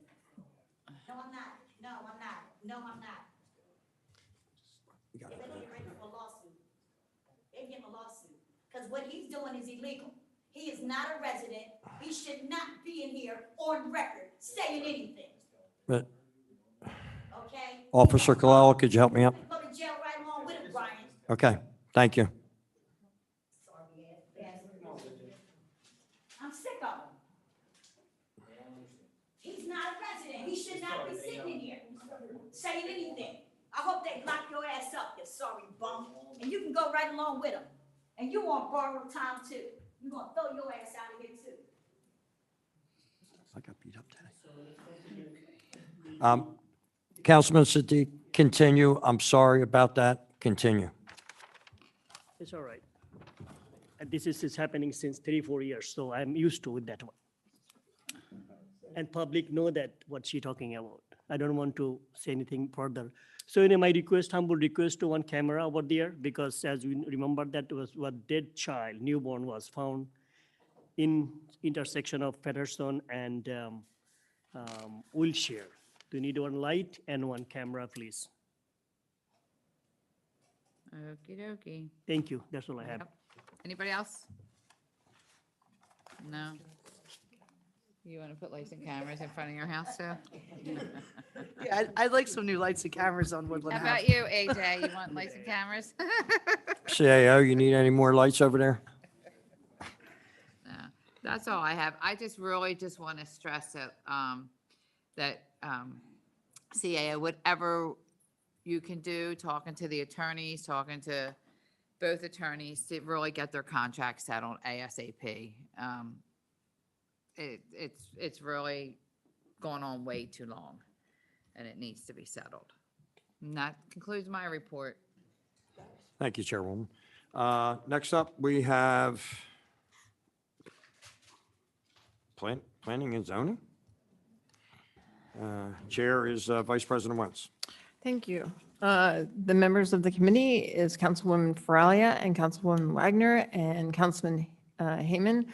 We haven't gotten any recent land developments that I know of, so I don't know if, So, but at this point in time, does anyone from the committee have anything to report or you have questions on? Go ahead, Councilwoman Feralia. I don't know if this is falling under you or not, but, not last meeting, but the meeting before, we talked about, the grant for St. Eugene's for this, I don't know if the solicitor was gonna do that or Yeah. who was gonna do it to, try and, Extend it. extend the grant for St. Eugene's. I just didn't know if that was done yet. Yes, I believe Mike Galante was going to be in conversation with State Representative Zabel on that, and it was on Mike Galante. We only have till May. Right. I think we only had till May 1st for that extension. Okay. That's why. I think it was May 1st, unless it was the 30th. I might have been the 31st. We'll check that out. Okay. Okay. Mike Galante. Yeah, how you doing? You're referencing St. Eugene's. Is that what you're talking about? I'm having a hard time hearing on my microphone. It's the grant that was going to expire, so we asked for an extension. I believe For it this- was for that. extended, but we can get back to you on that. I believe that was submitted for Okay, extension. thank you. Yeah, thank you. Thank you. Is there anyone else from the committee that have any questions or concerns? Councilwoman Wagner? I do not. Okay. Anyone else? Anyone from council? Councilwoman Phillips? This afternoon, I was coming home. Can you speak into the mic so everyone can hear you? This afternoon, I was coming home. I saw this brand-new laundromat at 69th Street. It's popped up. 69th and what? So across the street from, actually, I was coming here. I wasn't going home. I was coming here. Let me think, hold on. Is it possibly where the Pearl Vision was? Huh? Was it where the Pearl Vision was? That Wawa bought the property and then? Oh, it was, yes, thank you, thank you. Where was that? Sorry. The same side where Jerusalem Furniture is, yeah, Jerusalem. yeah. Yeah. So I'm like, when did that happen? Well, I don't know if it's an existing CAO, if it's an existing building, all they have to do is transfer. It's not like it's a building, It was don't a have- furniture store, right? so they just changed the usage. That's all, right? Right. A furniture store to It was- no, a it- laundromat, right? No, it wasn't, it was, it's next door to the furniture store. Yes. Yeah. They only changed the usage of whatever they had, so it wasn't like, there wouldn't be zoning or anything that I would know of unless they, regular L and I going through the process, right? Okay. Yeah. I mean, it was empty and now it's a laundromat. That's all I'm saying. Okay. It's empty and it was a laundromat. It's a laundromat. It's 69th Street Laundromat. That's what it's called. That's exactly what it's called. I have one thing to say. It's going to be a couple business there. Just to let everybody know, over at Drexel Line, the one pediatrics building is completely down. And they started taking some other buildings down from where the Wawa is supposed to be at the top of there. Took a long time, but as soon as they knocked it down, in about 3 or 4 days, they hauled some of the demo stuff out. I know we had some complaints about noise violation, the dumpsters coming at 4 o'clock in the morning up and down Woodland Avenue.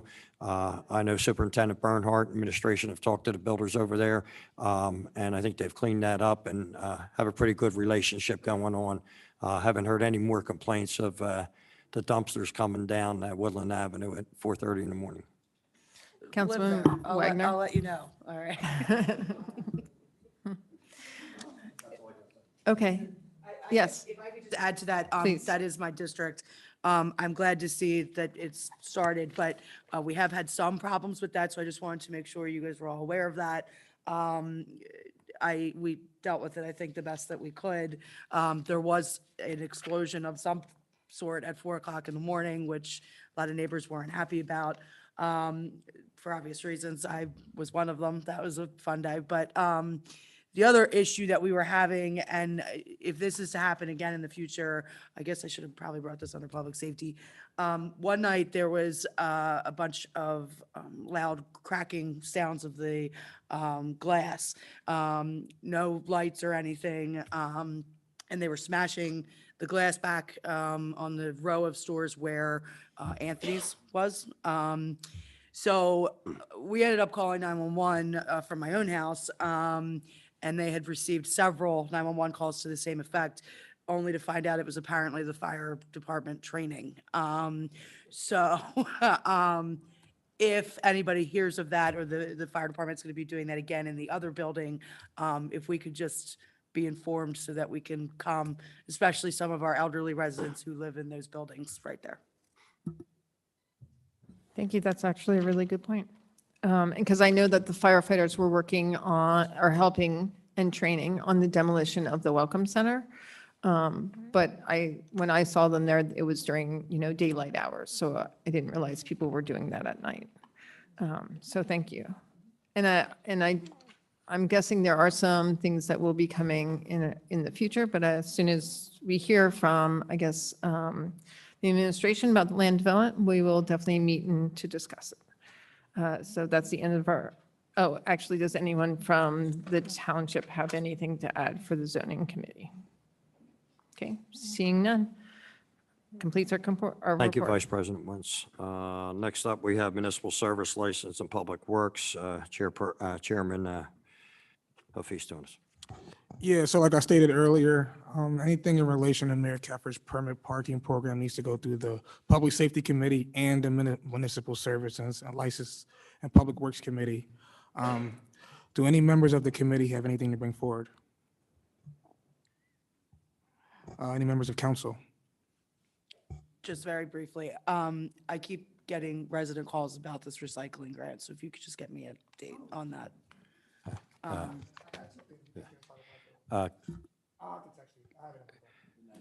That's, it's 902, 903, yeah.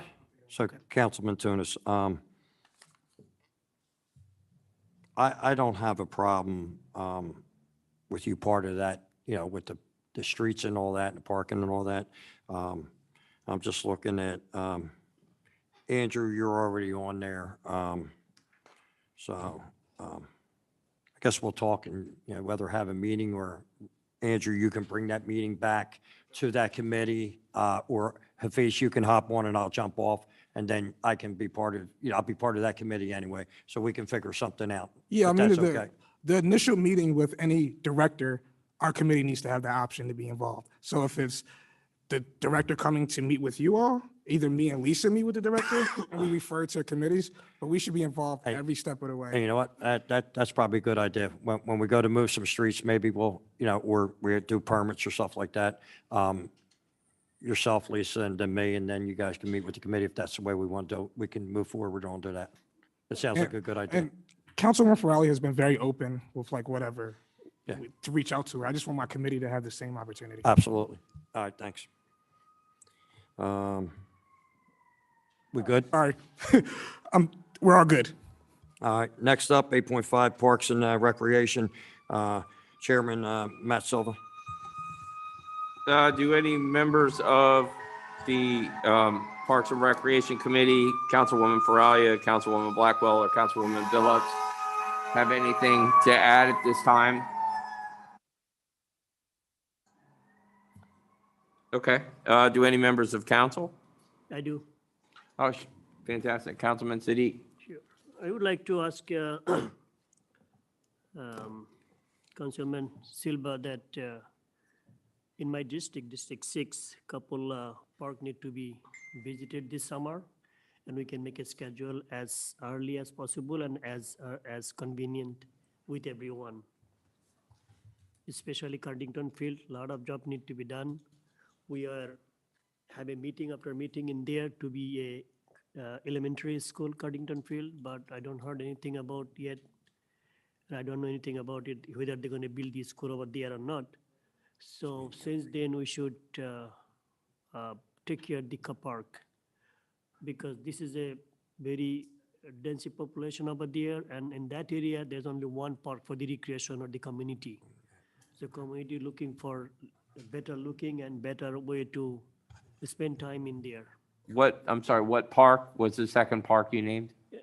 A couple of the park, but mostly Cardington Field. And we already have the fund for a second ward playground. I don't worry about that one. It will be very nice and beautiful and in future. And then 69th Street playground, little bit better has to be done some. Okay. The playing area, kids, especially kids playing area. All right, well then, after this, then maybe I would like to start make a text chain meeting there, yes. with you, and then we'll set a date and we'll head over there. Sure, that will be fine. All right, That's thank good. you. All right, So Cardington and 69th Street Field. yeah. Second word. Oh, I thought, okay, all right, well, that's fine. We could do all Yeah, we three. can. Yeah, both. Okay. I have one thing to ask. Second CAO Rangione. Cardington, still owned by the school district or us? Okay, so for them to cut it and clean it would be the school district, not our guys, right? I mean, we don't take care of that property, correct?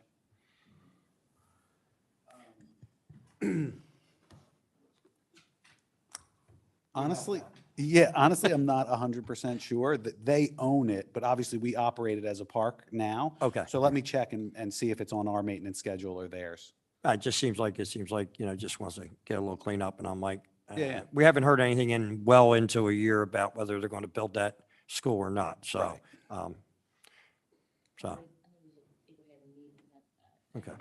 All right, thank you. I know they were having meetings, but I know I haven't been gone to any of the meetings that they had to build the schools there.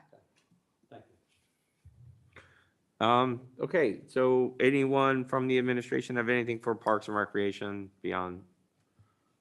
Okay, I have something I forgot to say, and I don't even know if it comes up you, but it's the landscaping.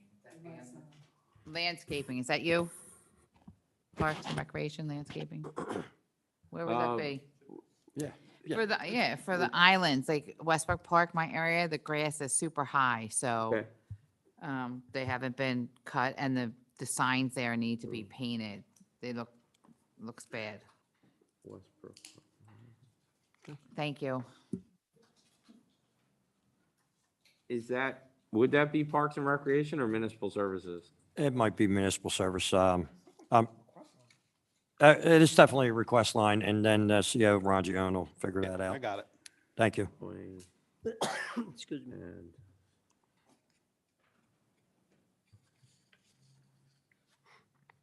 did you have something to add, or was that? No, I'm done, thank you. Oh, okay, you said excuse me. Okay. I was coughing this. Okay. Oh, gotcha. It's too cold in Okay. here. Well, that concludes my report for Parks and Recreation. Thank you, Councilman Silva. Law and Government, Rules and Procedure Committee, Councilman Silva again. Yeah, that's why I specified that concludes my report for Parks and Recreation. Councilwoman Wagner, Councilwoman Wentz, or Councilman Heyman, do you have anything to bring forward to Law and Government and Rules and Procedures at this time? Not at this time. Okay. Any members of council? Okay. Councilwoman Faraya? She does not. Oh, you don't? I thought you said I do. Okay, all right. Okay. Oh, I'm sorry, Councilman Tunis, yes. Yeah, I would request that the Law and Government and Rules and Procedures Committee put something together regarding our township council social media use and how it's supposed to be used. I think we need a system right now where if there's something going out on behalf of council, everyone on council should see it. So if I'm putting out a list of events, right, I should know I should ask Councilwoman Farrelly, do you have any events? Councilman Heyman, and then take that and then compile it on social media. I also think we need the approval system on what goes on our social media, and that should be coming from council. Just that we can take a look at it. So. Most organizations have them. So can Councilman Silva, can you get your committee together in the next week and decide on what we're going to do? And do we still have two administrators on that? I'm not sure what happened. Or can we get two administrators? Yeah, I don't know what happened. I'm speaking. Excuse me, just I'm asking you because you asked the questions. Yeah, Councilman. I initially had access to it. I no longer have access to it. I'm not saying anybody did anything nefarious. What I'm just trying to state, if there was a system in place, I could probably be able to have more of an avenue. And I think it's important for council members to know, like. So we are going to, we're going to address that, Councilman Silva, you'll address it with your committee. And then we'll have access and we'll take care of that.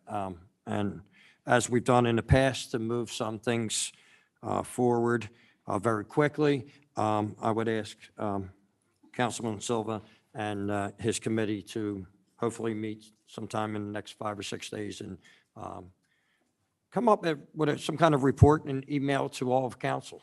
And would you need to approve that? What goes on or off? Okay, our social media or anything? Okay. We have our own social media guidelines, right, CAO? For workers or no? Okay, that's fine. So, Councilman Silva, you'll take care of that for me, thank you. Or take care of it for us. Yeah, we can set up a meeting of the committee and discuss that. Would you like to be present for that part of the meeting? Yeah, and I have some stuff that I can present. I'll step out of that meeting. You guys can let me know afterwards. Oh, it's nice being a nice Monsignor Bonner Friar tonight. Right, it's nice to be nice. I got the Take notes, color. Yeah, Brian. okay, right, so it would be, yeah, so you would have to, okay. All right, so yeah, we'll set up I'll include you in, when we set that up. All right. One more minute.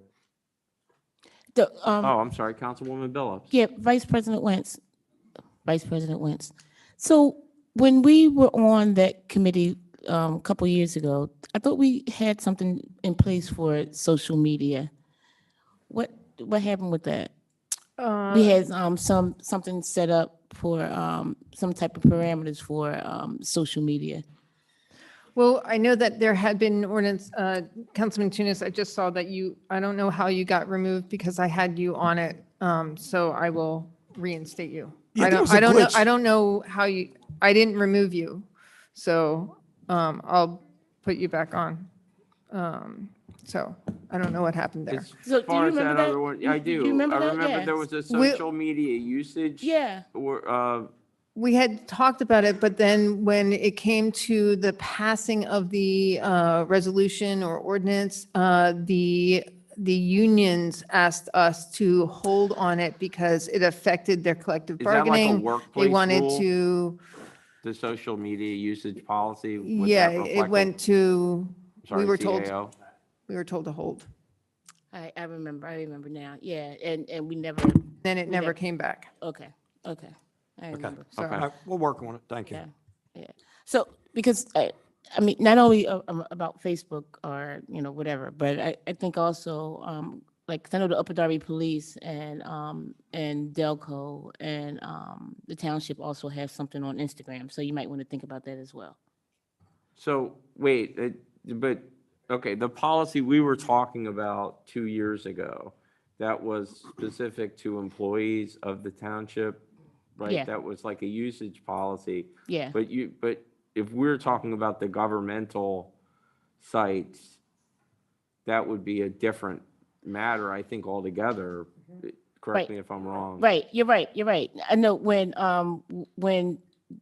it was brought up, it just popped in my head. So I'm over that now, but I'm talking about social media altogether. So I'm just saying, if we're going to have stuff for social media, I was just saying that maybe we should also have something on Instagram as well, because Upper Darby Police have something on Instagram as well, and so does the township.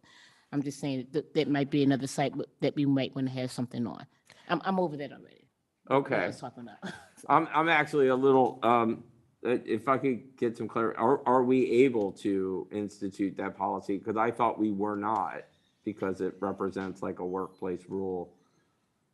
Is that, Courtney, if you could help me with this one? So the answer is it depends. so.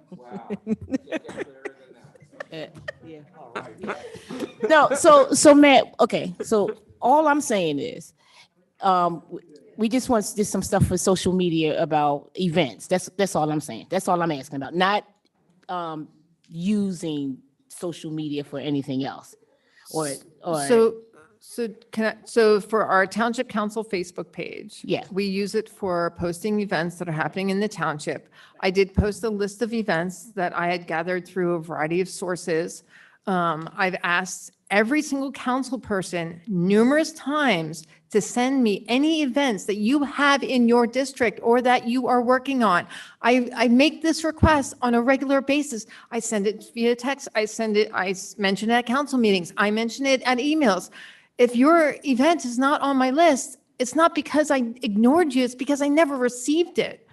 So I'm very happy to post all the possible events that are happening in the township. I just have to receive them to add them to the list.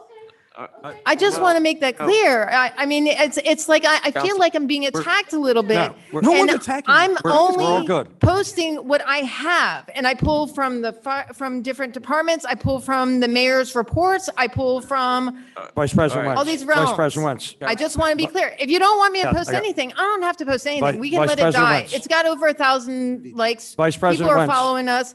We could just let it Vice disappear. Vice into President the Wentz. ether, if you want. All right, I got it. Just make it say Vice President Wentz, we're good. All I was saying. I'm sorry. All I was saying was, maybe we can get some stuff on Instagram as well. I was not, Yeah, okay. yeah, yeah. You guys will have a Yeah. meeting, you guys will have a meeting by next Tuesday and sort this out. How's that sound? I was really not trying to offend anybody. I was just saying that we should get some other stuff on Instagram. That's all. Look at the. Okay, it's Well, okay. then, all right, It's so okay. we'll set up a meeting of this. We'll invite Councilman Tunis and we'll go over these and any other issues that may arise. So we're going to look at a social media usage rules and policy at this upcoming meeting. Perfect. For Upper Darby Township Council. Yeah. Yeah, okay. Yes. Well, hold. Yeah. Lisa, I don't even know what Instagram is, so. All right, let's, Thank you. Thank you. Just close. Okay. can we close this? I just wanted to be clear so we understand. It's just to create systems, right? Right now, in 10 years, there's going to be young people that are way more social media advanced than us that will be in these seats. We need to create a system on how to post things, just a system. That's all it is. Sure, no, we'll do it and maybe we'll make it general so we don't have to name all these things. Okay, So, thanks, yeah, okay, that sounds great, and we'll set that up. Unless there's anything from the administration, that concludes my report, from law and government. Okay, thank you. I was going to add something, but we're going to have a meeting about it. I think that's fine. We'll just talk about it in the meeting. Oh, okay. So was it about the social media policy or some other item? Social media policy. Oh, okay. All right, yeah, we'll have a I want to make sure, meeting yes. about it. I'd like to do a TikTok dance for everyone. Okay. Thank you. All right, thank you, Councilman Silva. Next up, we have 8.7 Public Health and Environmental Affairs Committee, Councilwoman Blackwell. Hi, thank you. So we had a very positive event on April the 22nd. We had members from the governor's office come. We had SAPTA. I'll give that information to Vice President Wentz so that she can be able to post that. And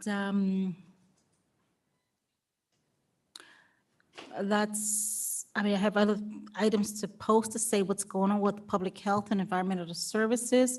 We have a cleanup scheduled for May 28th at the Parkview cleanup. That's a part of the community service. Also, May 28th, yes, at 10 o'clock. May 28th at 10 o'clock at Parkview.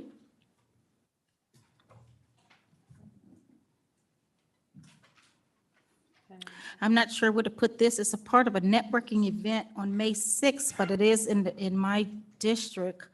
Perhaps I'll do it as new business because it's not appropriate for here.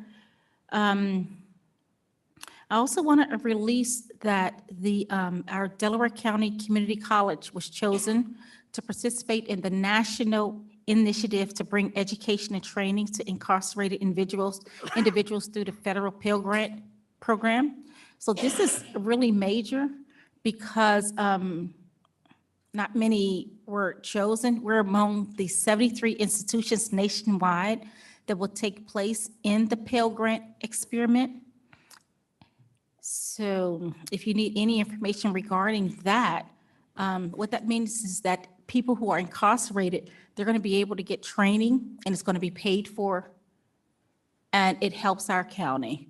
It's a positive impact on our county. It brings money to our county. And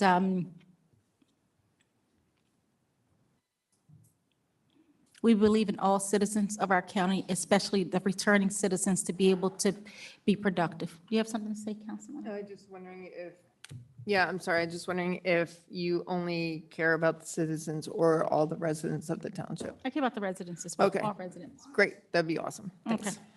Because not all residents are citizens of the United States, since we are a refugee hub. There's probably 30,000 residents in this township that are not citizens of the Totally United understand. States. I'm come from a family of immigrants. Just want to clarify my statement. All right, can we move on?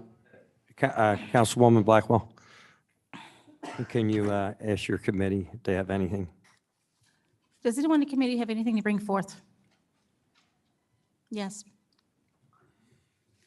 Again, in my district, having some issues since couple of years, which is St. Demetrio Church, the Greek church on Powell Lane and Marshall Road. In their backyard, there's a place, sidewalk, covered with their trees and bushes and never been cleaned. Does it matter that area is covered? Is when you're entering from 63rd, Philadelphia, 63rd, on your right-hand side, after the Fairmount Park Commission, then the land start for the Greek church. And that area is so mess. It's never been cleaned. So I don't know how to proceed, should I talk with the church people or township should be involved in that one? So what happened, the resident, the pedestrian, they walk through the park, which is not safe. And otherwise, they have to walk through in the street. That much trash and debris and all these things. Since few years, you can remember, they never clean. The church people, they never clean that area. Councilman Siddiq, is that private property or public, or township property? This is, I think, church. The It's a church, church. Councilman Burke, can I say something here? Absolutely, go ahead. Okay, sorry. So the township is in the process of determining and contacting the owner of that property. I did meet with the leadership of the St. Demetrios last week. The church doesn't own the property. Somebody else does. And we're gonna figure it out. Contact the owner. It might be Pico. And then we'll work it out. Either we'll abate it and charge them, right? Or they'll take care of it. So. With the due respect, that sidewalk is a state or the township? That's the concern it, and that is the area is mess. That is the one is covered with the trash and debris, and there people cannot walk. Yeah, sorry. I think what the mayor is trying to say is it's the property owner's responsibility to clear the sidewalk. So you're absolutely right. That stretch of sidewalk is impassable and needs to be cleaned up. The reason we're trying to identify the property owner is we have to get to them to clear it, give them the opportunity to clear it, and if they don't clear it, we will clear it and send them a bill. But if we go out there and clear it right now, we don't know who to send the bill to, and we haven't given them the opportunity to clear it themselves. So there's just a little bit of process that we have to go through But we're well aware of that stretch of sidewalk and on top of it. Yeah. Thank you, thank you. That's all. Councilman Blackwell. I'm done. Thank you.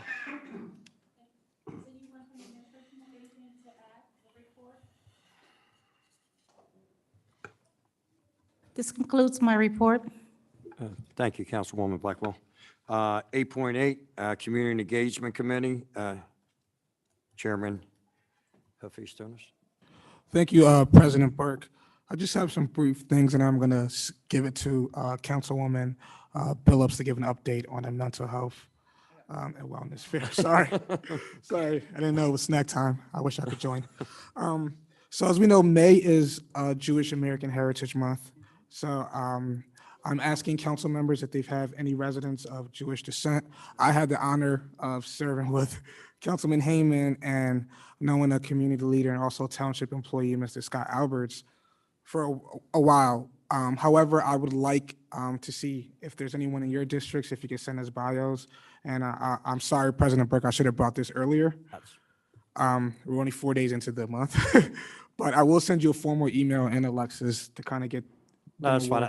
I believe Next meeting. there was a cleanup last week, right? Yeah. At the cemetery? Yeah, I missed, yeah, I saw pictures.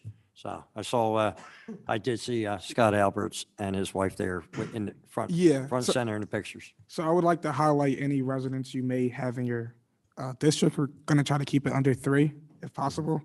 And, and also, I just want to thank Mayor Keffer for bringing Habitat for Humanity to Upper Darby. We had a really great time. They partner up with the tree tenders. Last year, it was a little smaller. This year was a lot bigger. And Habitat for Humanity is a great organization. They didn't have a place in Upper Darby until then Councilwoman Keffer brought them here. So I think it's a great organization. I'm hoping to build with them next year. And I just want to thank the mayor for that. And I'm just going to pass it on to Councilwoman Billups. Thank you. It's rough being a diabetic. The Mayor Keffer mentioned our mental health awareness event on May 14th. Are you guys getting excited? Yeah, it's going to be great. It's going to be great. You know, hopefully it does not rain. I don't think it's going to rain. You know, we have plenty of vendors that's going to be there, including our own Lisa Faralia. She's going to be there, and Recovery Without Barriers, they're going to be there with. And I got in touch with a nurse for you for some Narcan. I'm just waiting to hear back from her. We're going to have some therapists there. We're going to have a child psychologist there. We're going to have things for the kiddies to do. It's going to be great. It's going to be a good time, you know, because we need to bring mental awareness to our community, because Tina was right. You know, the county is closing the 2 things that we need in our county. You know, they're closing substance use and behavioral health. So hopefully you guys can come out. Yes. Are organizations still allowed to vendor at the event? If so, who should they contact? Say it again. Are organizations or like different nonprofits, are they allowed to still vendor for the Yeah. event? Yeah. And who would they contact? So it's a number on the flyer, and they can contact. I don't want to give out my number, but no, I'll give out my number. I'll give out my number. I give everybody your number. I'll give out my number. 610. Hold on, I don't know my number. No. Oh, yeah, I'm on Facebook too, but I'm gonna give out my council number. If I can find that one. 610-314-7911. What's the time for the event again? 11 to 3. Thank you. Just want to clarify that. So, and we're asking vendors to be there at least by 9:30-ish, you know, to help set up and all that good stuff. So we're looking forward to everyone to being there. You know, it's going to be a good day. You know, make sure you have your resources and all those good things so we can give out to the community. Yes. Any age limit on that program on May 14? Say it again. Any age limit? No. Yeah, it's going to be things there for the children because we're going to have a child psychologist there too. Yeah. So they're not going to be doing therapy, right? They're not going to be doing therapy. I just want to make sure that's straight. But it will be therapists there, you know, to offer resources for people. So one of the things a good friend of mine, she's a therapist and she's going to be there. So she's going to be doing some things like mindfulness so people can do other things besides if they don't want to do therapy, right? So she's going to be doing mindfulness techniques and showing people what they can do instead of other bad things. So yeah, so she's going to be there too. What'd you say? Is it? That might not be my number. Hold on. Hold on. I'm sorry. What do you mean it's acting funny? So I think I'm finished for that. Yeah.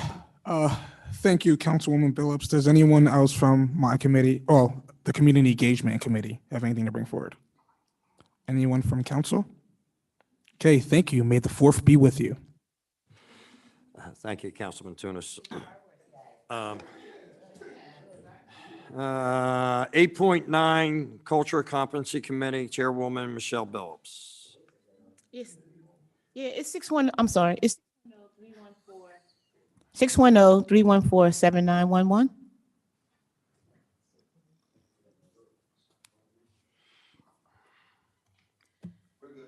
All right. Okay. All right.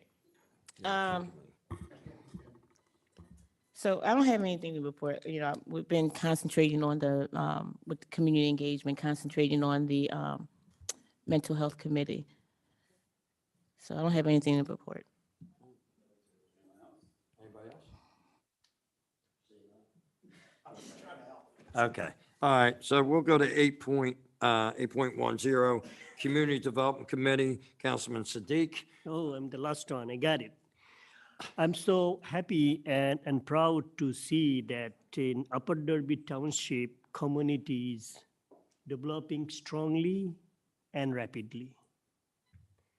And also I'm happy to see that the Drexel Line Shopping Center and the community center happening in District 7. The people, community are eagerly waiting to complete these two projects. And with that, I would like to ask my committee person, Councilman Hafiz Tunis, Brian Andrusco, Laura Wins, if there's anything we can add it, if any community things is going on this township. Any other council members? I think Mr. Vince Ranjania can give us some hints. What is next project coming for community development? Anything new? No, not at this time. Sorry. Yeah. All right. And that's conclude my report. Thank you. Councilman Siddiq, thank you. Next up, we have 9.0, Solicitor Richardson. Anything new? Yes, Councilor Burke, I actually have a full report in this binder. So council, you can just join with me. I'm kidding. That was a Tom Wagner move right there. Solicitor Richardson, thank you for your report. 10.0, old business. Go ahead. I'm just asking, I mean, I know we've talked about the investigation a lot. I just want to ask one thing about it that I would like answered tonight. I know that the township has received the letter of engagement from our attorney. He presented it to the township, or at least got it to the township regarding the accountant that is necessary for the investigation. My understanding is that has not been paid, and I would like to ask when it is going to be. So, so my understanding is that council actually has to specifically engage them. So it should be done by a motion of council. It's not just anything that has to be paid out of the township should come through council and it should be approved at a regular scheduled council meeting. And just to be clear, all of which was clarified contemporaneously with the presentation of the letter. Yes. What presentation of the letter? I'm just saying, I don't know what you're talking So you're saying the letter was presented to the administration, and I'm saying at the time it was presented, it was clarified by the solicitor that the accountant's not engaged and therefore can't be paid. That's not actually my understanding. My understanding was that it said it had to go out for a bid, which I think is not what we're talking about now. Is that correct? No. That's what I was Professional told. services do not have to go out. for Right, bid. and that's what I was told. So, okay, that's fine. Then do I need to make a motion to put that on the next agenda? Or to- can't we make the motion right now? Then, okay, You can if make I a m- can. I'm You can looking make at a you, Court. motion, sure. You can make a motion to put it on the next agenda, but it can't be voted on because of the changes of the Sunshine Act. Okay. A motion, but a motion can be voted on without being on the agenda. No. A resolution and ordinance has to be on the agenda. So let me clarify, Vice President Wentz. The Sunshine Act requires that any business that comes before council must be on the agenda. That is not a home rule charter issue. That's a Commonwealth of Pennsylvania law. That change actually took effect last year. So that was the conversation that we've been having for a while. So Councilor Wagner is more than welcome to put a motion on the floor that it be placed on the next agenda to be dealt with, but it cannot be voted on tonight because that would be in violation of the Commonwealth of Pennsylvania law. Okay, I mean, I'm just putting this on the record. I will certainly make that motion. And Courtney, you and I have disagreed on things in the past, so I understand. But again, as we're both attorneys, I'm sure we know that happens a lot with attorneys. I will just state for the record that, and again, Courtney, I don't mean to be attacking you. I actually really like you. And I want you to know that this is obviously not personal. I still don't think that the Office of Carroll County should be advising on anything regarding the motion, but, or I'm sorry, the investigation, just because I know you have a conflict. That being said, I am going to make a motion to add to the agenda the next time the fact that we can hire the solicitor, Mr. Fran Egan, and if I need to accountant? get, I'm sorry, The the accountant. accountant, Mr. Fran Egan, and if I need to get that engagement letter again, I will do so. I second the motion. Can I make a quick point of order before I cast my vote? Am I allowed to? Um, Or question? Not really. Wait, it's up for discussion. So we have a first and second, so it's up for discussion. So all I would ask is, can we get a copy of that? And- Hold on, Councilman Hamm. Go ahead. You can discuss it. It cannot be voted on for action in terms of moving forward, but it can be placed on the agenda. So I'm asking to place it on the, That on is the correct. agenda. That was what I understood. Asking to place Yes, it on that's the correct. agenda. Doesn't need to be voted. And also. Right, no, the You still have to motion vote. needs to be voted It on. still needs to. So we're up for Put it on the agenda. Correct. to- That's to where you put were. it Councilman for Amon, the next so meeting. we have a first and What second, action to and, be taken. but we can't, Right, okay. Again, We can vote to put it on the agenda. We can't vote to actually accept the engagement that's letter, correct. is what That's our correct. solicitor said. That's correct. correct. All right. And I also would ask to, put it on as a motion, by the way, on that agenda. Okay. So now we're at a discussion on the motion, and is that correct? That's my understanding. I know, Councilman Heyman just asked for a copy of that engagement letter. I don't even have that, so yes. as Yeah, soon I'm as not, we get- not saying that you necessarily have it, but look, I would like an opportunity to meet with Mr. Egan, and I'd like to see his, if we could call an executive session prior to the next council meeting to discuss it, prior to actually voting on the, on the accepting the engagement letter. If he could come, if he's available, doesn't have to necessarily be directly prior to the next council meeting. So what we discussed earlier, we'll follow through with that as we check another box. Councilman Tunis. Just holding my friends accountable. I just don't know how we can, like, I understand Councilwoman Wagner's position. I just don't know how we can make a motion without seeing the letter of engagement. We're making a motion to put it on the agenda, that's it. But how can we do that without seeing the letter of engagement? The She doesn't have letter, the floor. the letter Talking to you. engagement doesn't mean anything right now. The letter of engagement could be $200,000 when we get it, could be $4,000 when we get it. The It's motion- not. Make hold on. sure that's I clear. said it could be 4,000, but the motion is to get a letter of engagement from the accountant. That's all the motion is.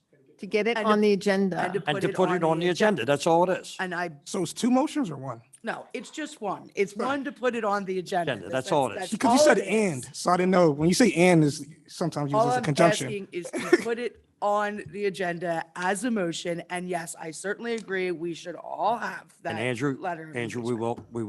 we will take care of that. Councilman Heyman, I'm sorry.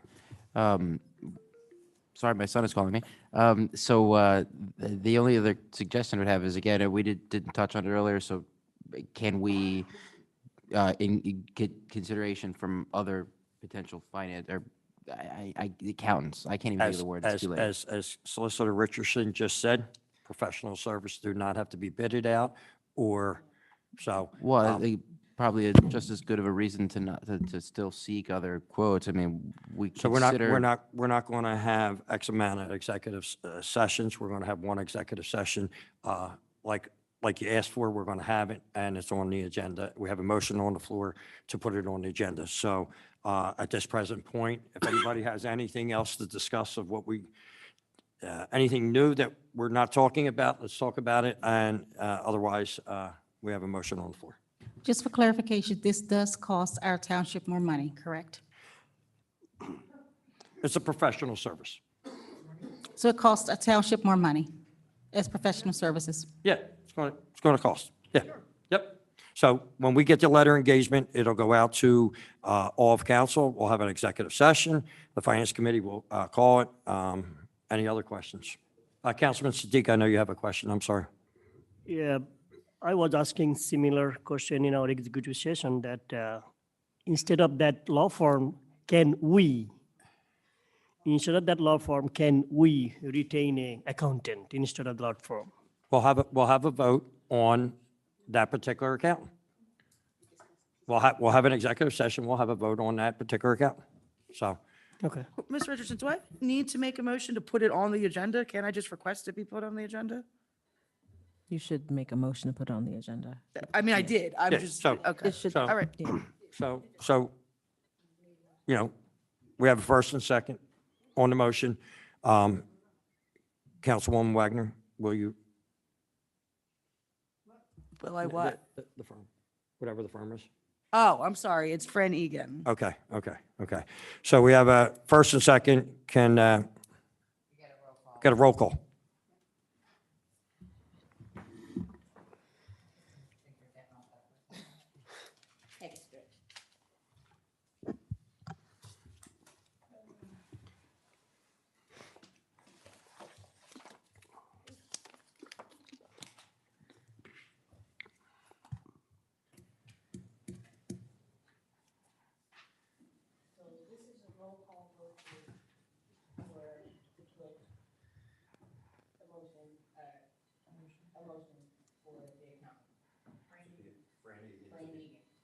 On the agenda at the next meeting, which is May 25th? May 25th. Yeah, because it's an election, May 17th. Yeah, it's 25th. May 25th. Councilor Heyman? For nonprofits, we want a letter of intent and a board of directors and a budget plan, but we don't want to put this out for an RFP or consider it or entertain other options. I'll be voting no. You voting what? Councilor Blackwell?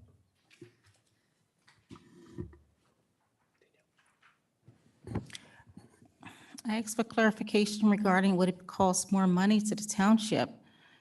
We have an audit that's going on, an investigation. So I'm wondering, why do we need more money with an accountant and we have an investigation? Is that a yes or a no? No. No. Okay, so it's a no.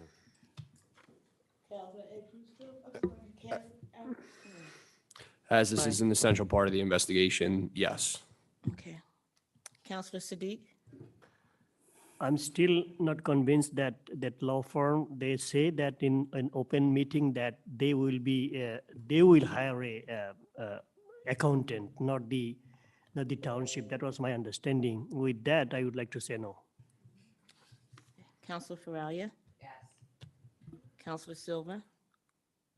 Considering this is a time for voting and not discussion, I'd like to say yes. President Burke? Yes. Counselor Billups is a no. Counselor Wagner? Yes. Counselor Tunis, I'm sorry. No. And Vice President Wentz? I'm a solid yes, and we're talking $5,000. $5,000, a total of $15,000 for the investigation. Vice President Wentz. Or, Vice sorry, President Wentz. my bad. Vice President Wentz, it's I a just wanted to yes. clarify, it's a yes, but Vice it's a President Wentz. Thank $5,000 you. bill. Thank you, Vice President I'm Wentz. just clarifying that. Okay, anybody else have any old business? Yeah. I just want to clarify something for the public. Yeah, I saw you and I thought I saw somebody else over, raised their hand. That's why I did a double look. Okay, go ahead. That's fine. Go ahead. Okay, CA Rongione, go ahead. I'm sorry. Councilman Siddiq deferred. Yeah, no, never mind. Okay. Go ahead.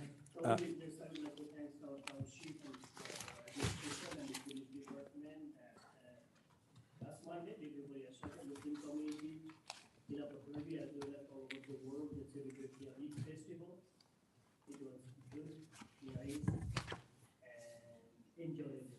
So thanks to our police department support us and as well as the Upper Township administration and the council members. Thank you all. Thank you, Councilman Siddiq. Seeing, wrap up old business, 11.0, new business. Councilwoman Phillips, new business. It's fine. Me? Oh. That one. Gotta love it. So, most of you know that Microphone. Oh, sorry. I'm here. Sorry about that.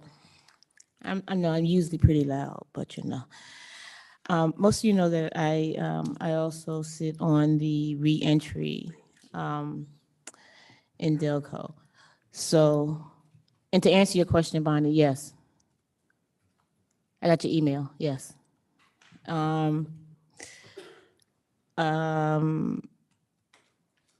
So this is piggybacking on what Councilwoman Danielle Blackwell was saying.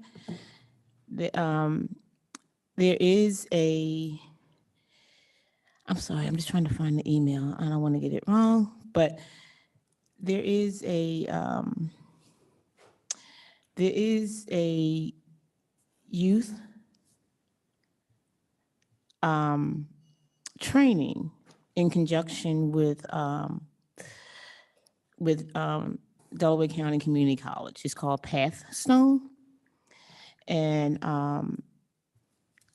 it's in Delco, and it's job readiness for returning residents of formerly incarcerated individuals.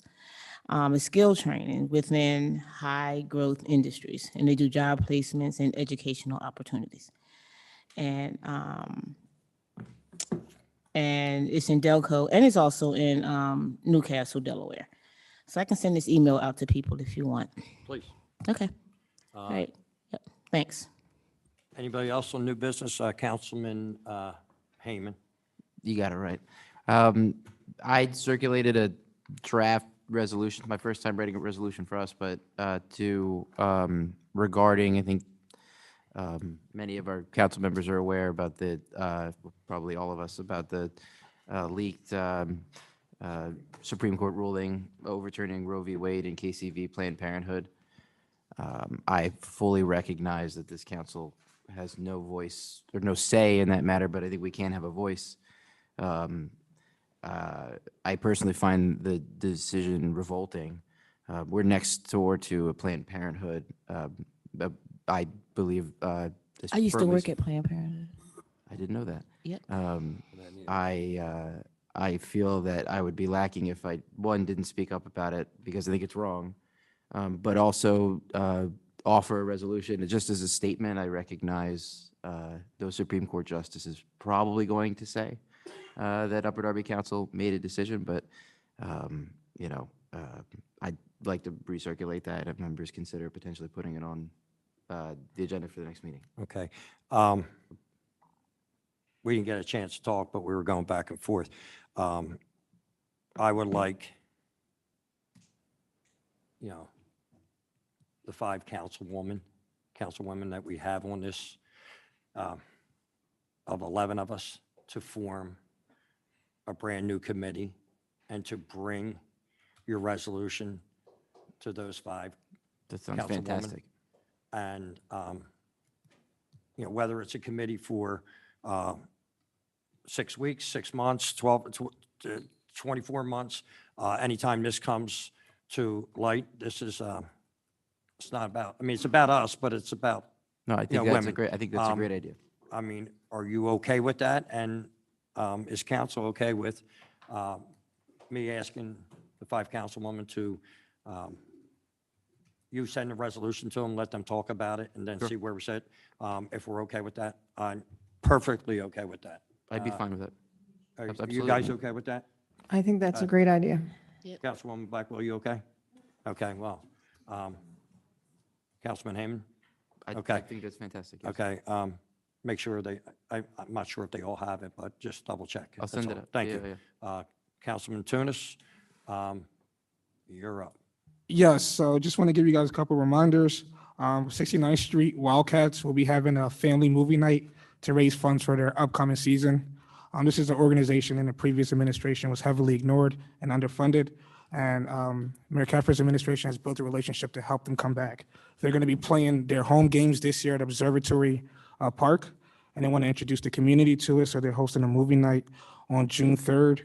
It's $20 for admission, but all the funds go back to the program.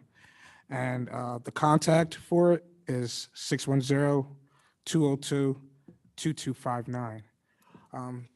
Following that, I also do know currently Drexel Hill Little League is also doing fundraisers. Some of the parents happen to be my constituents. I think it would be best if you go on Facebook and just reach out to the league, I want to say the league, and they should have more information. I believe it's raffle tickets, and there's some cool prizes like a designer handbag. And, Again, I'm sorry. pardon me? Can you give me the number again? Okay. it's- 610-202-2259. Yeah, thank you. They're also asking for vendors, Say it again. and the main goal is to register more. 610-202-2259. Thank you. Yeah, and also if you could support Drexel Hill Little League's fundraiser as well, and it's very important we support our youth in Upper Darby. Thank you, Councilman Tunis. Sure, why not? Thank you. Thank you for bringing that up, because that reminded me, since we also just spoke about women, they're having our League of Their Own night for, I think it's their first one, which is at Drexel Little League on the night of May 14th. So I can get more information about that and send it out, but I think it's going to be a really cool event. That sounds good. On our League of Their Own night. You know, They're from handing the out movie. uniforms for that? What? They're handing out uniforms for that? Yeah. Send the email. Councilman Siddiq, I believe, and then I'll get to the left side of the table after that. We're in new business, right? Yeah. Well, as a council person, I am very proud and happy to work with 5 councilmen in this chamber, as well as Council Secretary Alexis, and as well as our Solicitor Courtney Richardson. In advance, salute all the mothers in this month of Mother's Day. To all of you, happy Mother's Day. Stealing the show, huh? We'll go to the left. We'll go with Councilwoman Blackwell, and then Vice President Wentz after that. Councilwoman Blackwell, go ahead. Here, on May 6th, between 6 and 8 at McCall's Country Club, there's going to be a networking meet and greet event with State Rep Carey? It's canceled? It's canceled? Okay. Okay, postponed to June? Okay, all right. So no date yet, so the public knows that it was out there and it's postponed. So June 3rd, don't forget Hafiz's family movie night in the 4th District. Well, our No. movie night, but it's in the 4th District. Wildcats. With the It's the Wildcats. Wildcats movie night, 69th One of the Street Wildcats. Wildcats. I'll resend you the flyer and I'll connect you with them as well. I just wanted to say thank you for participating in our 4th District. Yep. All right. Is that all, Councilwoman Blackwell? That's it. All right, thank you. Yeah, go ahead, Vice President Wentz. So the Highland Park Home and School is having a movie night on Friday, the 13th.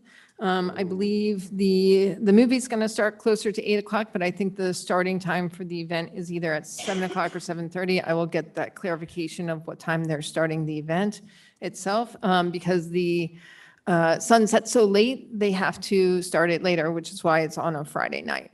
So if you live around the observatory, that's where it's being held. Please come on out and take part. They will be selling concessions and so forth, so.